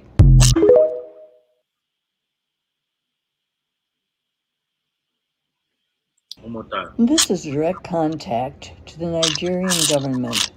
I'm the mama with the big bag, and I will never support evil. They were afraid one freedom fighter might get to Russia's Putin before the government, so they quickly sent their chief of defense staff there, and it hasn't helped. The government needs to create more job opportunities and companies that thousands of people will benefit from instead of building expensive houses and luxury hotels. My Lord Jesus Christ is behind me and also the USA President. If the government will create more job opportunities, there will be no need to fear. The United States of America doesn't fear any other country. And don't forget, I'm the mama with the big bag. Ghana. I'm not going to interpret this one. Ghana, ya no. Niwa kita na unu ga-afụ ihe one of our brother kwuru here. This guy now, this guy more Niger Delta, because we are trying to let Biafrans know that not to happen in Niger Delta, Manda Nasana so Calabar, Monday and this our neighboring Biafrans and all this our other Biafrans for Pogasuna for here. Those people that doesn't care. Everything happened on the head of Igbo Biafrans. Then have you claim on how I would on Igbo. And some of them are claim how can I ask Igbo and asking how I would on Igbo. And I call your somebody have a message for them. I want people to get some kind of pay and attention. There is somebody have a message for them. And I think I find this message very, very vital to share with us. Stop denying that you are not Igbo. You will not benefit anything from some you saying we are South. We are South. What is South? We are not South. South is not a geography. You are South. Where is not in the country? You don't have not, but you have South here. And even if they have not in the northern part of Nigeria, they will still identify as Hausa and Fulani people. One thing I like about Hausa people, their unity. Hausa people, their unity. You see their unity is top notch. Even if they find themselves anywhere, they will always identify as Hausa Fulani. You hear that? Many a times I need preach here almost like all the time. I say one thing I like about this the Fulani and their unity. Their unity can't when I conquer. These people their unity when I conquer. As Masina Kano came for us to be united as the whole Eastern Zone. The whole Eastern Zone. Remember when Buhari was begging him, can you take just your 5 states and go? Masina Kano said no. You're not going to leave others. All the Eastern Zone, all of them are Igbo. All of us are Igbo. Take it or leave it. Masina Kano say it. Say as long as your mother is wearing 2 wrapper, any place you come in the East, your mother is wearing 2 wrapper, you are an Igbo. Some of them get annoyed. Say, why do you call us Igbo? But I'm not Igbo. But they say, don't call us Igbo. Now you was in Igbo, was in Dojo. Because everyone nigga who put Igbo na Supi Igbo. Now, Sina go on, was it that na Yama Igbo? But on a Supi Igbo, now Safi Igbo, singing Aura Igbo. What kind of divide and rule be that? The same the full nice na hama here. The amount that now the power of conquering is based on unity. How will unity and naga right from generation to generation? How will unity and we the TPI from generation to generation? Because people now want us to learn something. God want to use in the full and teach you something. But some of us don't want to pay attention. But some man Kalu came and explained all these things in details. And the only way student of Radio Biafra is supposed to understand what I'm talking about. We are well taught in the Radio Biafra by Masina and the Carlo. Some of these people left for Putagana, Nama on your Masina and Carlo, Nama message, Mama message Dojibia, Ama the mandate Dojibia. They just hear Masina and Carlo and they are claiming Masina and Carlo is their leader without even knowing who is that Masina and Carlo. What does that Masina and Carlo represent? Or are we actually achieving what he really represents? The answer is yes. Umife, they are achieving it. Whether you like it or not. Umife, achieving what Masina and Carlo want. But more hands are highly needed. The harvest is very, very wide, but the laborers are very, very few. Will you be part of this great movement and receive a very mighty reward in the future? Or maybe the man or maybe the man recognize or they don't want to help you. No, don't have that kind of mindset. May with genuinely with a very good heart, with a humble spirit, and leave the rest to God. And you get joy and inner peace and come in. I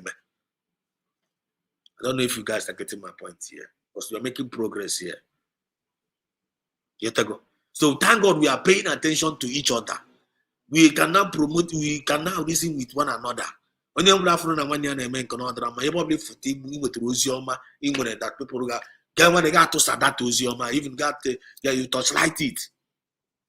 You may time again or one again a program, Gaga no by 1 year, can contribute by there positively to your people with Obiocha.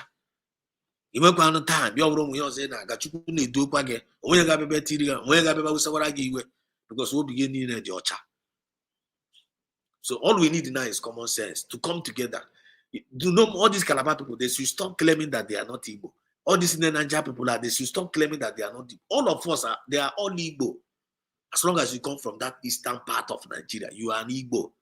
Stop hating each other. Stop saying that you are not Igbo, because when all of you, they will slaughter you as an Igbo. Listen to this guy, our brother's message. I'm not gonna interject this time around. Let's just hear from him. I don't know if the voice is coming out very clear. But our Igbo people here, even our Robo neighbors now, if they see divide south-south and call it south-southwest, you will see and Robo tell you, we are not Robo, we are south-southwest. Coming. We are not Robo, we are Niger southwest. They will do it because our people here, we don't have that spirit of unity here. You will see someone from Okwane telling you, I'm not Igbo, I'm Niger Delta. Person where go school. Also why? I'm not Igbo, I'm South. Also why? No sense.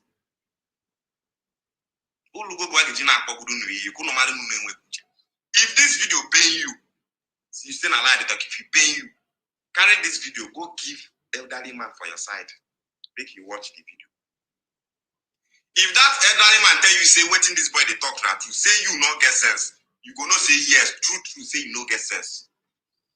But if that elderly man say, this boy is lying, he's talking rubbish, both of you don't have sense. You know, I young them. I can't go kina young man. He was where my able leader, my able elder. All like the diplomatic, we don't know why you're now by the Omonto. Who you make us like one make us. Well, if a woman carry her child to the hospital and her child is mad, having mental issues, what do you think the doctor will tell the woman? You tell the woman, madam, your son is mad.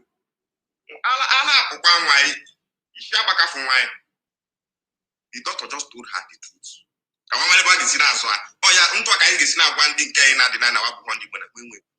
Listen.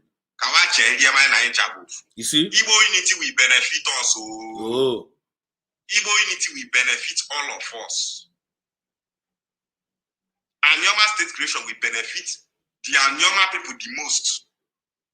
It will benefit the entire Igbo race. So stop denying that you are not Igbo, I'm not Igbo. You will not be bringing stupid history, showing us. All those things, let me tell you. A documented lie can be called a history. Even if that documented lie was written 500 years ago, 200 years ago, it's still a lie. Many ancient books that... I see you, Beauty for Christ. There you you're welcome to the program. So good evening, Exodus TV. There you you're welcome, Beauty for Christ. You're really welcome. We are reading today. That so many of our people are reading, saying this is the true history. Evidence is showing that all those things are lies. So we know that many of all those things you are reading, our history says we are from Benin. That the ancestry of Benin that you are seeing today is that same Okwane land. You see? If you check the culture and tradition of Benin, like the Urobo people, many of them have confirmed that their culture, tradition, many things they do originated from Okwane land. And many of those things from Okwane land from entered Urobo land to Benin. Their kingship, everything, we gave it to them. They have 4 market days, we gave it to them. Our calendar, they use it, we gave it to them. They worship our deity in Onoku, River Ethiopia, the supreme river Ethiopia, the ancient river in Africa, the mother of all waters. The Benin worship it. They come to our community, Omaja, to worship that ancient river. They call it Olokun. We call it Onoku, which means Onuku, the starting point, the beginning, the origin. That is what we call that river. They call it Olokun. It's in their history book. Go and check it. They say that the river stands a mighty tree. The mighty tree is there. The water is coming from under the river. That is how it was written in their history. To tell you that this is where these people came from. It's not about reading history book. You can still read history book from beginning to end. It's all lies.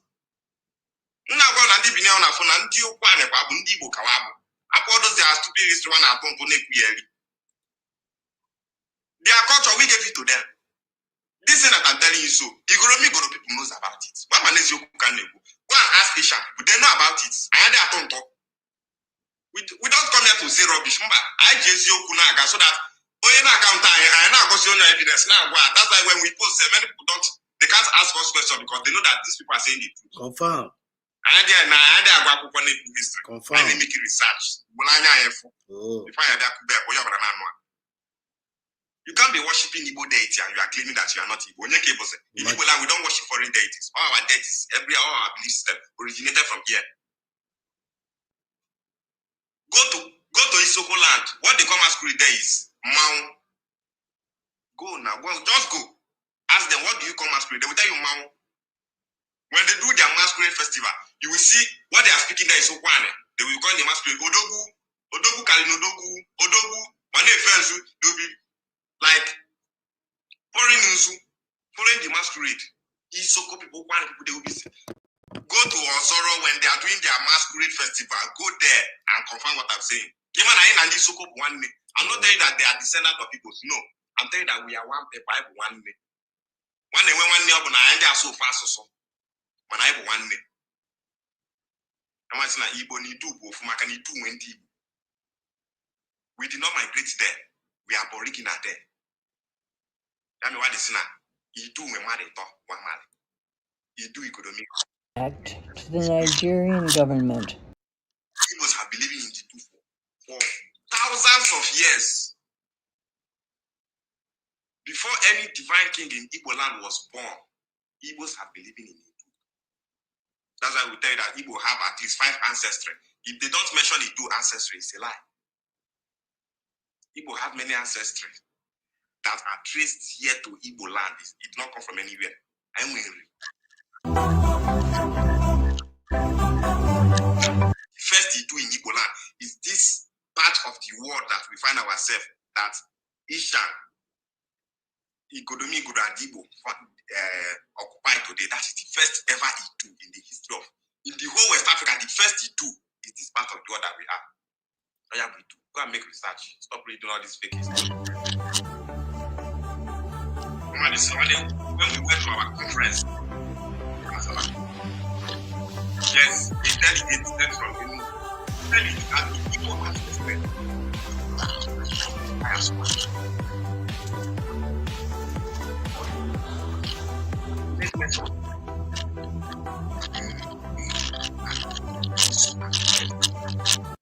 So I ain't chapel one day.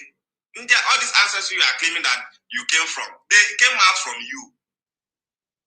We gave them their deities. Olokun, this Olokun that both Yoruba people, Benin people worship, is this river Ethiopia you are seeing here. The white people have documented everything. All those things you are seeing in their book, Olokun, he created the world, is the ocean. Now here, Olokun entered the ocean. Forget all those lies. Now lie, they lie. We know it. They go to Olokun origin now. You will see Benin people there. This message now is particularly for those people that are claiming from the eastern part. This one now, your brother is actually talking to you now. This guy now, but also east, southeast. You have no but this guy have hated their action. This guy have known the truth. Now he's now talking to his brothers.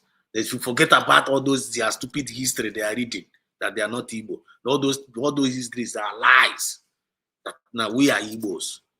They should stop all those nonsense. So this messenger now, this guy is talking directly to his own people.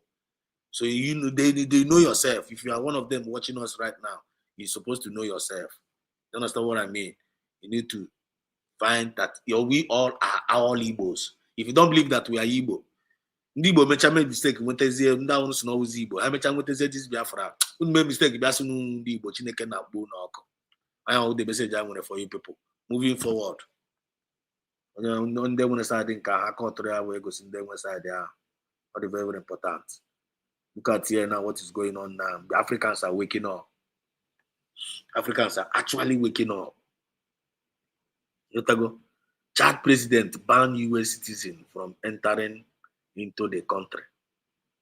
Okay, from and Africa wago. No Dubai, and Africa wago. Chad president Mahamat Debi has announced a ban on US citizens entering Chad. This decision comes as a direct response to US President Donald Trump move to restrict Chadian citizens from entering the United States. You know, Ndocha mena anye megwara. Onye obla take wago Chad. Onye obla come for wago territory ya now. Onye obla come for wago territory ya. Ya abrozi time mgbe Ndocha ga na-abịa abịa agwa anyị anyị na-eme. Time ya ume time anyị ga-akpọkọ onwe anyị ọnụ. We decide the kind of nation I need. Make a decision. Then we put signature on there. And walk towards it. Happen sentiment.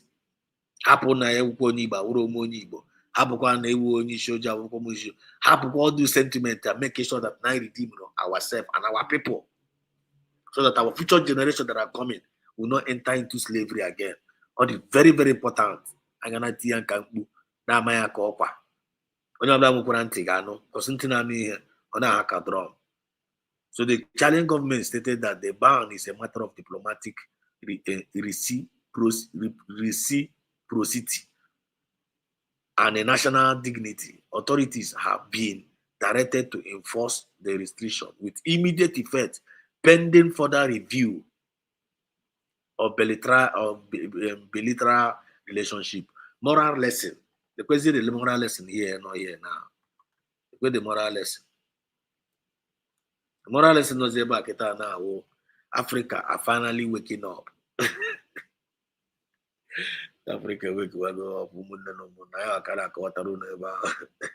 Africa wake up. Africa are finally waking up. This is the kind of response we expect from every other African country who are being abused by Indocha. You know what I mean now? What if it's okay? Says you're welcome to the program. Salute you. Say, my brother, you don't need to treat anybody. It is the policy designed to degrade Igbo to 5 states they created to marginalize Igbo. And message gave Biafra. Biafra will grow on a big screen.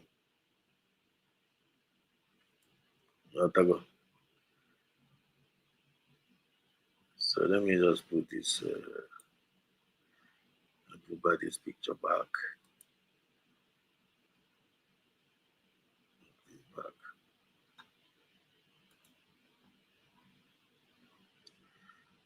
I don't know why this one no come out. Yes. That's it. They are not there. None of them is like Mazen and the Carlo. You know what we're talking about. So I want the cocoa. Moral lesson there. Africans are waking up. I want the moral lesson. Let's go to another news. Let's go to another news. I know you have follow sheep.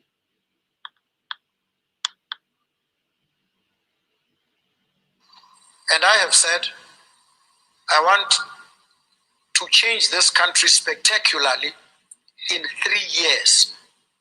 So I don't have 10 years. I don't have 5 years. I don't have 6 months to decide whether or not and go to court. No, I don't have that time. People, yourself. Now, Botswana President Duma Buko joins Traore. I couldn't utter the message now. I could not connect the dot now. I can go pro the child the child now is when the US now everyone natural man natural but as a child when I saw now you cannot enter. No America people cannot enter 1-1. Now was Botswana President Duma Buko joins Traore. When you can have bank here. Not this way throw kita now. Not the ground or too much. Every time I be guru resources in Madonna Gere. No resources in Madonna Garea. When you name them with the resources. Enough is enough. It's time for people to lay their hands in their resources and to develop their country. Honorably live, we're fine. And it's only a government that can do it for you. Now that we have Biafran government. Only with Biafran government. Mazen Nnamdi Kanu is the founder of this Biafran. Mazen Nnamdi Kanu is the genesis.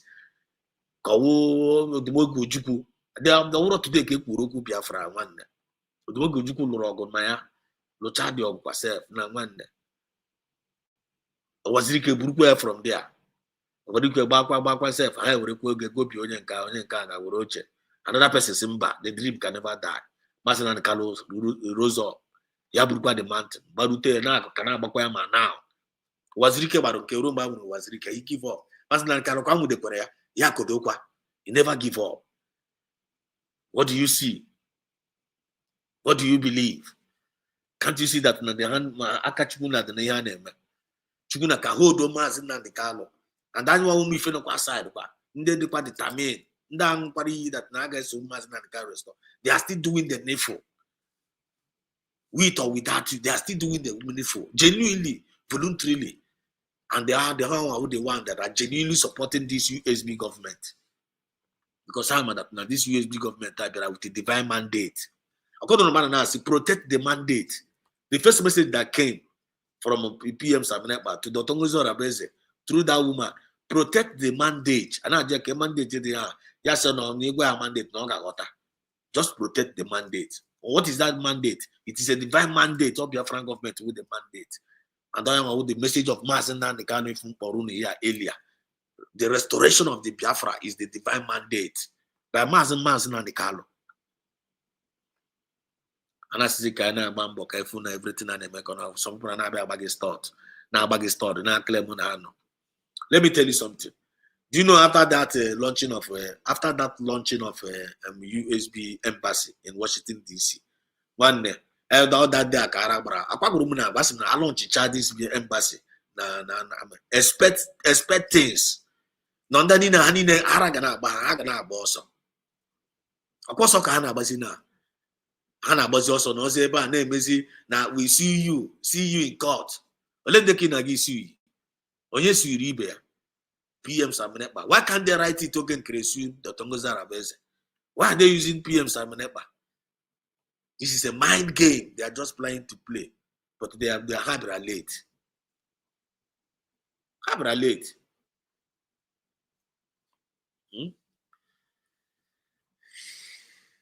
Hard late. Because all that their evil plan now is all of them are dead on arrival. Do you know the reason why it's dead on arrival? Because of now it is a divine mandate. Because all divine mandate one day, these people have planned everything, how to destroy everything. And they have plan of more fuma. But I had the surprise that all their evil plan knocked down when Kobla fit anything. They think about up to today. But they planned it very, very well before. All today have planned where. But due to that Nakachi Nekem Nadia, I am Uji Wurun Hindi Nam and Uruze Pat Fire movement Nakakuro him. Because of the divine mandate, that's why it's not being stopped. I'm going to connect it to Munea Maronuma.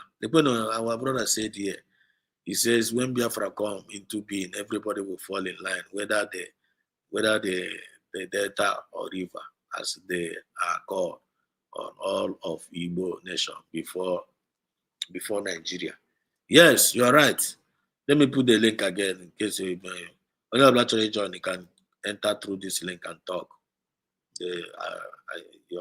Any person that you want to say something, click here this link again, better. Yeah? They go, but then, okay, when Biafra comes, all of them, everybody will fall in line. That's some of this in the Yoruba, Mande Calabar. All of them just touch Rachad. No, I'm the game Hanako. But in my equal, I see Kamara and Amara the bias, or maybe each racist. No, it's not about racist. I love everybody. Love every Biafrans. As long as you see from the eastern part, I see all of them as we are one. But what makes me angry is that When we are seeing them, we are one. They are not seeing us, we are one. We win now. And after na yini ne wofu. Ndi Igbo na after na yini ne but ana after na yini ne wofu. And after has na yun dayo. And after that na one na on I put na yun na I got turn on her to their slave. Go to one nigga say turn one day to a slave. If not the kind of nonsense in the Fulani they feed dinner. The kind of nonsense some of their old fathers in Baraha. The same hatred, yeah. But this latest development of this generation, they want to cancel all those culture. Because all of us, we are one. Yeah? We are one.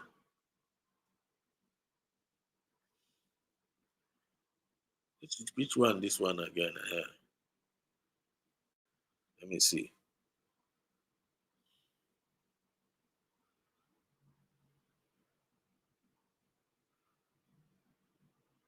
Telling you. Then I never get out now.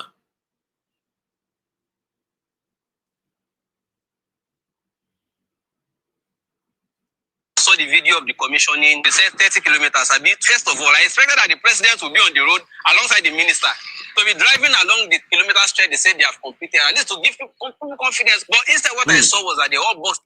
Let me finish what I was playing before. Sorry. Let me finish what I was playing. Need accommodation.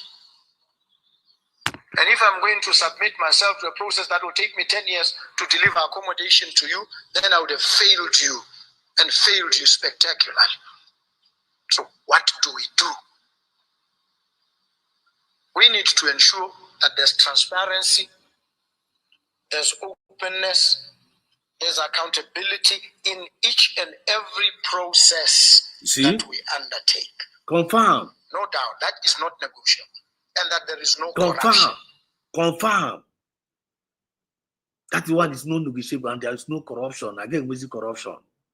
Botswana now drop their message. How do you go tired of evil reign? How do you go tired of bad governance? How do you go tired of all those nonsense? How do you go tired of that subjugation? There are people who need to test life. There are people who need to enjoy life. There are people who need to be free. There are people who need to experience civilization. Go to them and go to the world age of civilization. Every rocket and fair everywhere. Never can on our village. Don't not check our animal. We reach in Africa now to actually turn Africa to man like zoo. But in Europe, I think about in Africa, and actually turn Africa to zoo. Human beings who is Roko or animal. You watch all when you read the thing about already before. Is it that comment?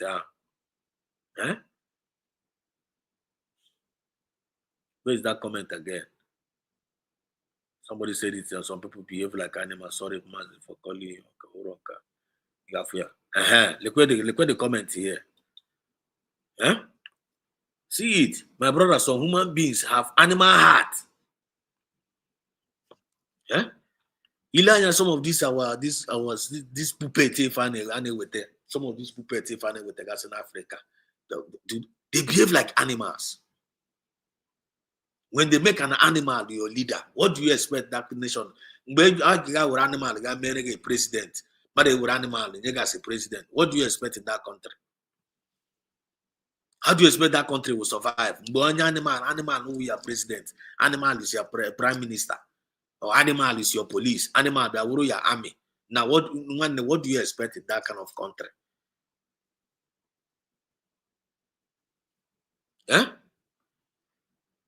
Look at what this man is saying here. Now, I chose the animal as a president. Enough of animal being a president in Africa is over. Enough of animal being a president in Nigeria is over. Now, Biafra have risen. Biafra is going to bring civilization to Africa at a large. You know, Igbo chance now. Igbo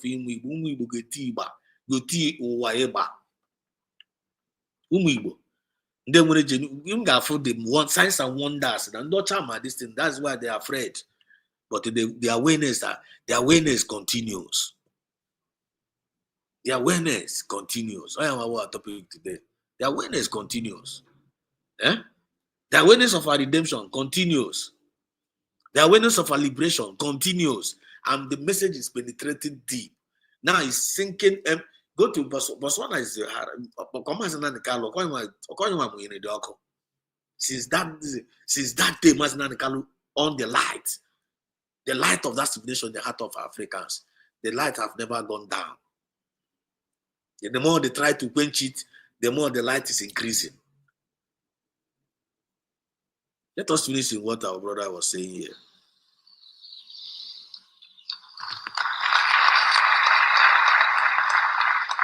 And so people say, when you acknowledge a failed system, and you say, whatever we do, we must not do this one.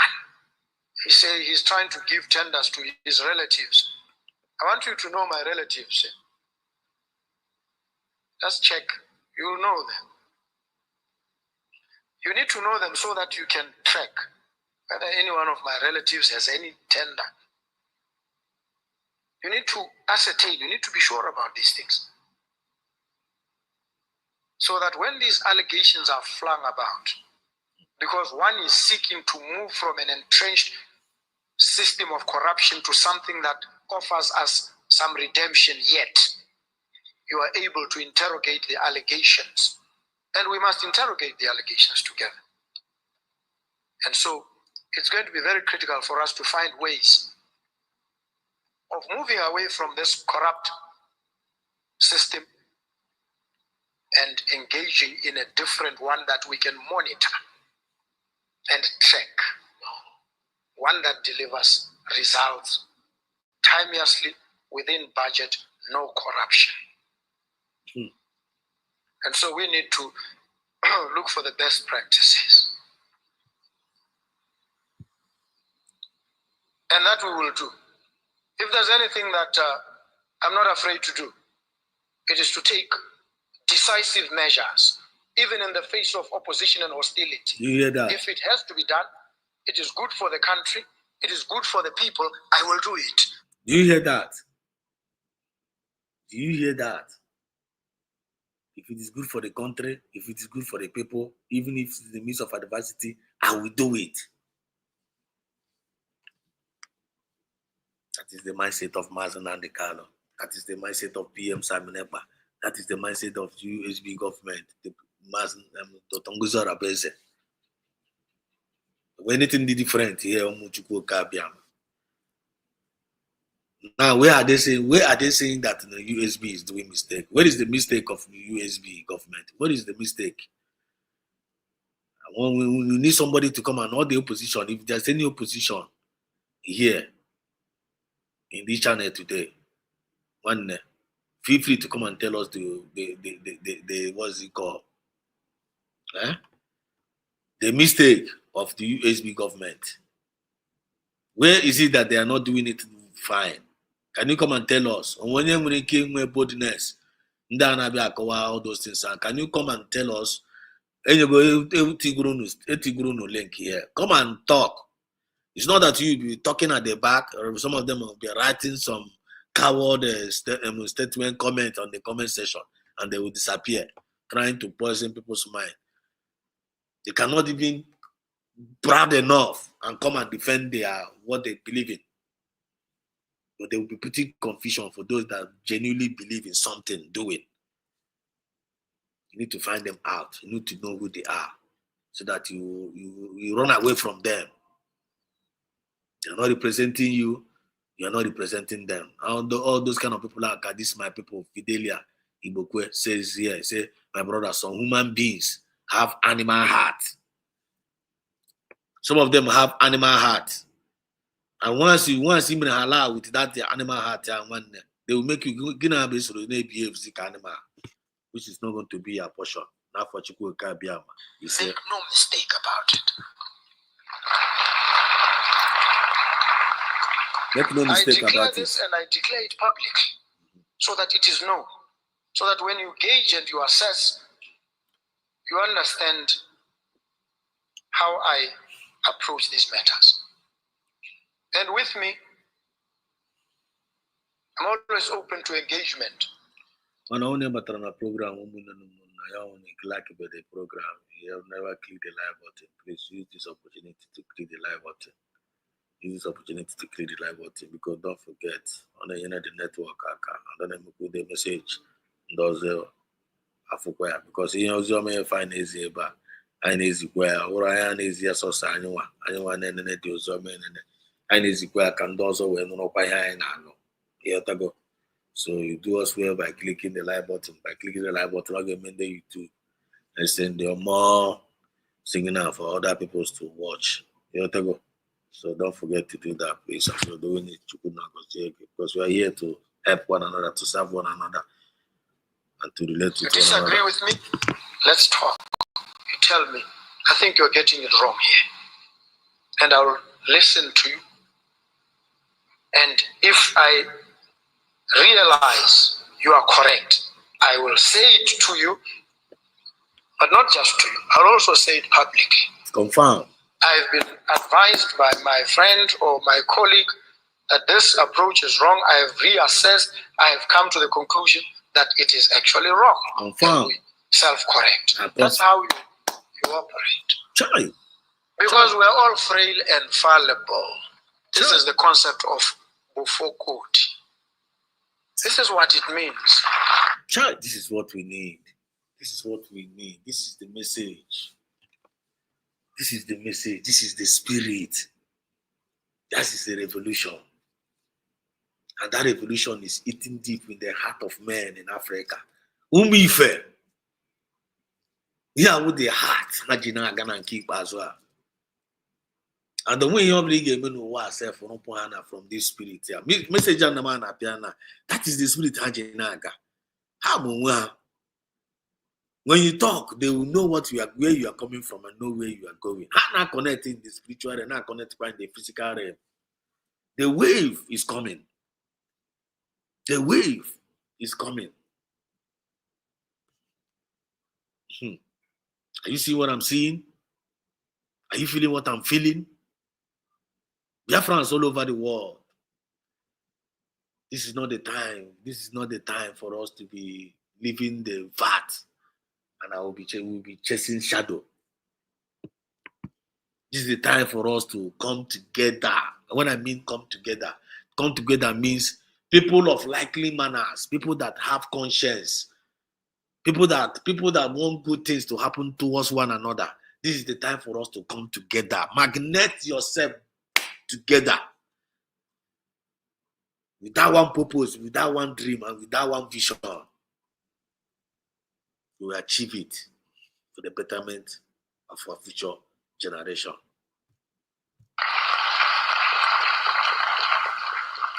When you say that, it means you appreciate your own frailties, your own brokenness. You're broken and fissured yourself. And so, when others come and they approach you with a different perspective, you pay attention. Wow. And when you realize they are correct, you heed what they say.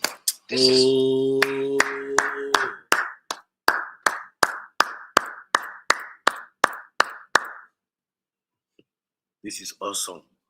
How you operate in a sane. And when others come and they approach you with a different perspective, you pay attention. Try. And when you realize they are correct, you heed. What they say. You heed what they say. How you operate. Very, very simple something.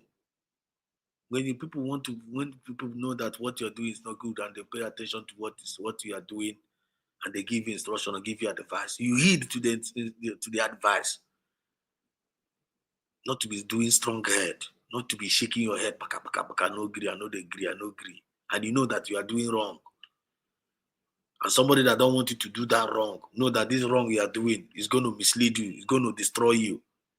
Still yet, don't want to pay heed to what that person or adhere to the advice or the instruction of that such person. Where are you going to find yourself? Get yourself destroyed. Do you get the point? So those people that are acting mediocres out there in front of us,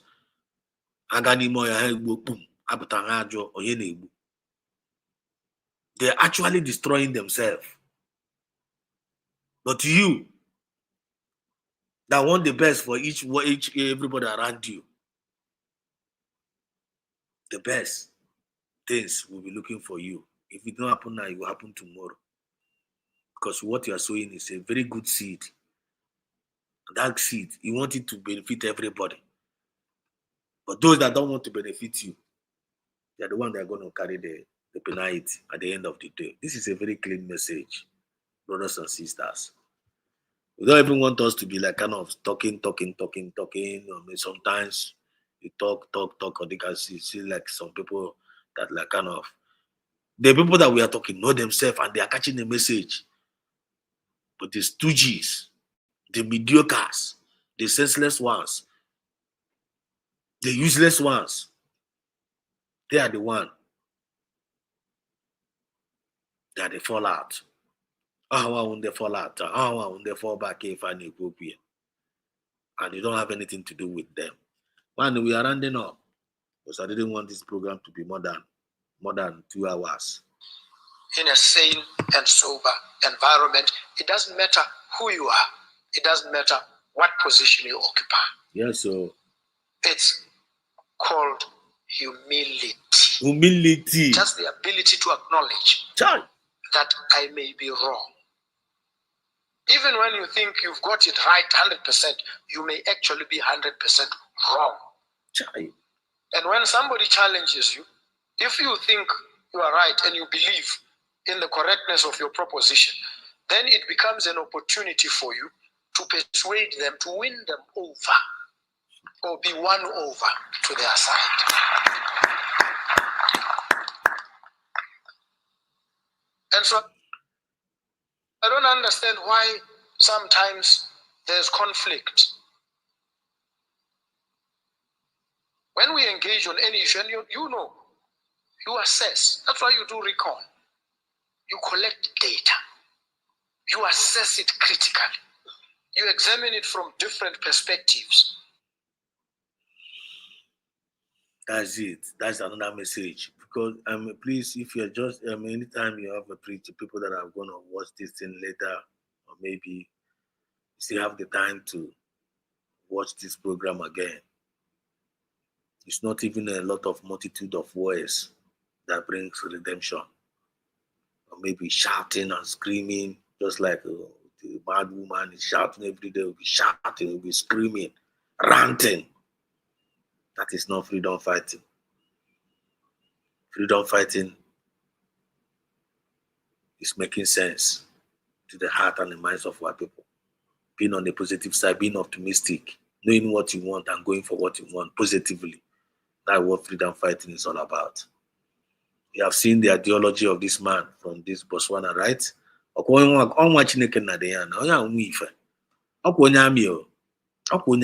Army uniform, preaching the word of God in international stage.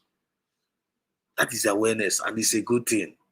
Now, before we round up this program tonight, because tonight I actually can go just kind of hit here and make our point. I like go. Kind of no, I got change about it. Check whether man kind of I never go. You already name me. Always credit to you. Always get make a feeling getting with the joy. You getting with that touch. You getting with that strength. You getting with that renewed mind. You cannot do weary.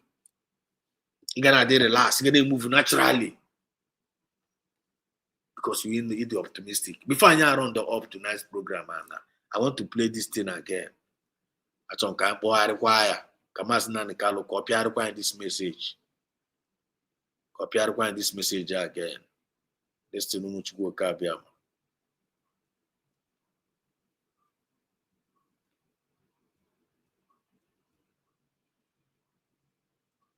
If the option without fear before our enemies, we have sworn an oath to restore Biafra, or we die in the process. There will be no retreat and no surrender.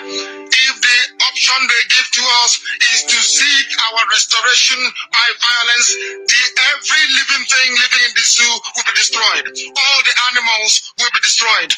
It's a promise and a pledge we are making to them. They must understand that we just don't love our country. We are fanatical about Biafra. We will do everything humanly possible to ensure that Biafra comes. It is either the flag of Biafra is raised up or I am lowered into the grave. One of the two must happen. It is better for this heaven and this earth not to exist than for Biafra not to come to pass. We dedicate it into the hands of Chukwuabiama, the creator of the heavens and the earth, because only him decreed that we should exist as a race, and only him has the say to decide and to determine if we are to survive or not. We don't rest our hopes in any man. We don't believe that any country can do anything for us.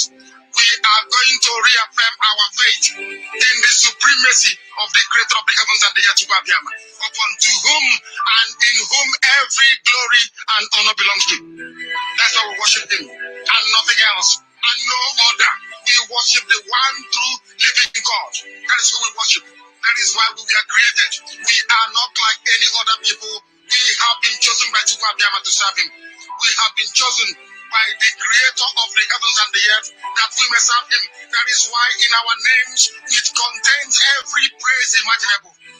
Every praise imaginable to the Most High is contained within our names because we are very special people. We are here to reaffirm and reiterate that. We are here to ensure that this very march towards our freedom cannot be hindered. Any obstacle on our way, real or imagined, man or woman, adult or child, anything it is, once you are an impediment to the restoration of the sovereignty of Biafra, you will be destroyed completely and totally. In every way imaginable. We do not forgive. There is no forgiveness in our dictionary. We are here to ensure that the death of 3.5 million people is not forgotten. It is to them that I owe every ounce of loyalty and obligation. They are not here to offer any advice or to ask us to forgive Goa. They are not here to ask us to forgive Haruna. They are not here to ask us to forgive the Yoruba people and the Wolowo family. The reason why we exist is to ensure that their memory, that they can never ever be forgotten, that their memory will linger on forever, that as long as man walks this earth, this world will remember the 3.5 million people that they killed, men and women that did nothing. Children that were innocent, their only crime is to be blessed by God. That is the only crime they have committed. As those children were being slaughtered, as they were being stabbed to death by a very wicked and cruel world, spearheaded by a Wolowo. Everybody looked on and did nothing. Instead of them to help us, they ensured that our absolute blockade from land, air, and sea was absolute. That we may die, that the children of God may die. But lo and behold, Chukwuabiama determined that we cannot die, that we cannot perish, because we are his own. Despite all our iniquities, despite all our sins, he made us in his image. He gave us that very edict to worship him, and that is what we do every blessed day of this radio station, without fail and without the fear of any human being. Focus of an animal in the zoo. We are here to worship Chukwuabiama.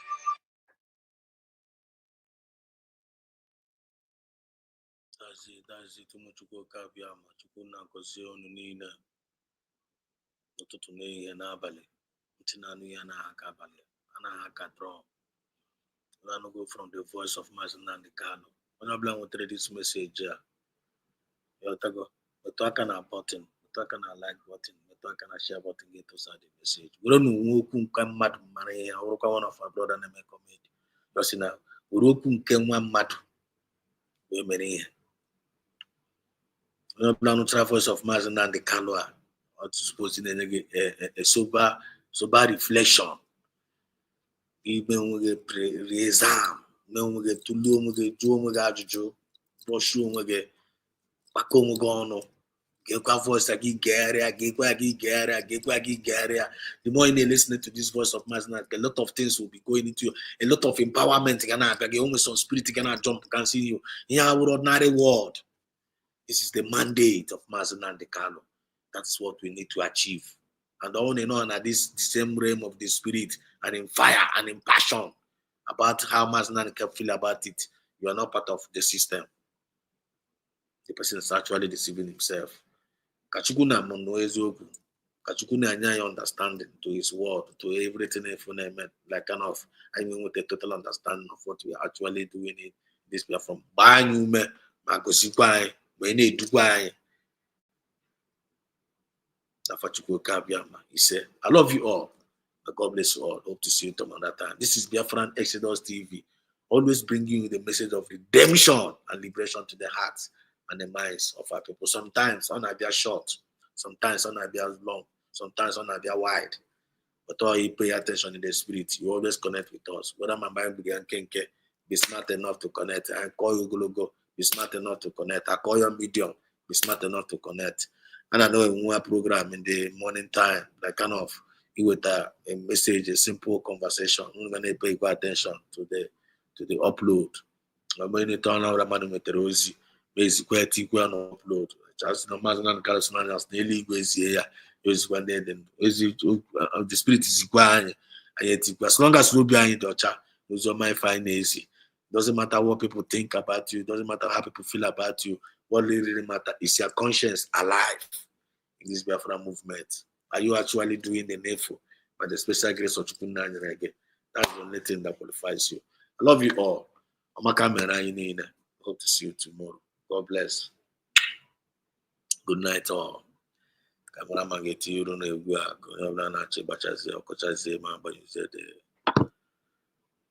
the system. I'm go out the way. They want to go Kabiama. No Gatrema. Beke Guano. Guano. Shot Kaiwurin Bera, we may chair. Kaiwurin Bera, we go on offer. Kaiwurin Bera. How? Aquachano Migu. Owabulu Madi Chineke Keleke. Bugida ndi mmadu to igide na foundation na unie bugide jide nwa idi ime bu nwa na afọ buweye buru nwa idi ime to ini ime onunu ma nwa obu na afọ na ele Chukwu okike gbachizila anyị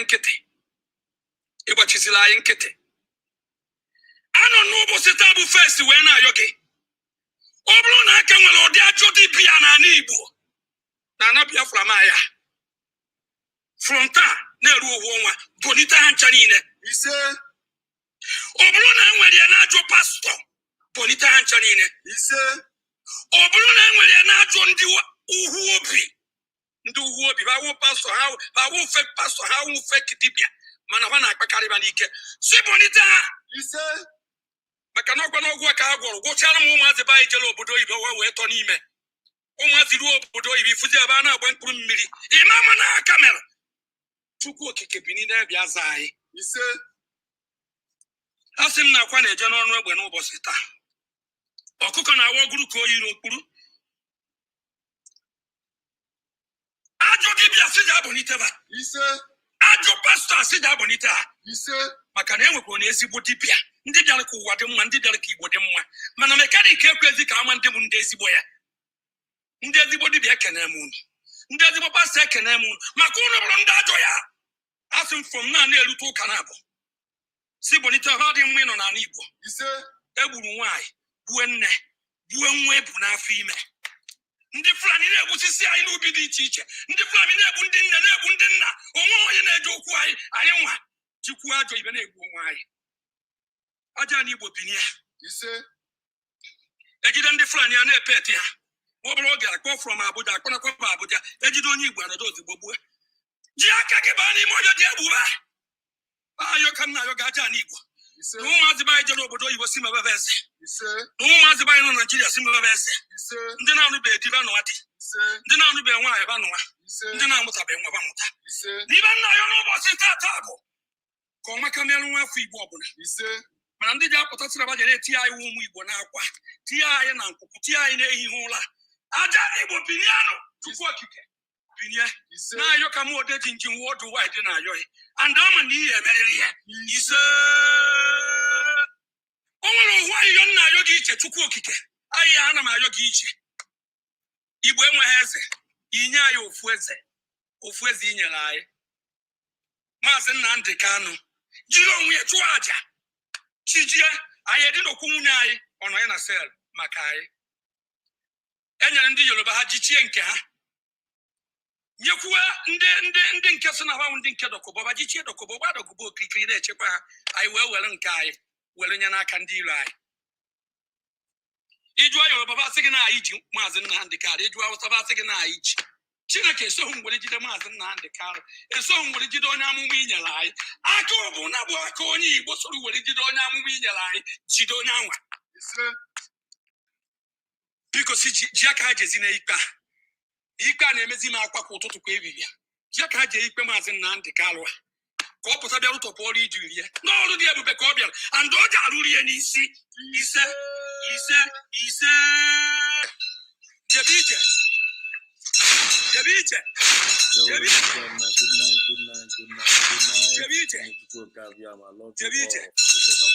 onye sị na a na-akpọ ya ọsọ na-eze anị o gbugidere gbuo ma nwaanyị dị ime bụrụ ma nwaanyị dị ime tụọ ya n'ala ọ madụ natara ya na mma ụmụ Igbo ọ dịgwara ụnụ na mma ka Chineke nọnyere ụnụ site ugbu a wee ruo ebighị ebi. Good night all.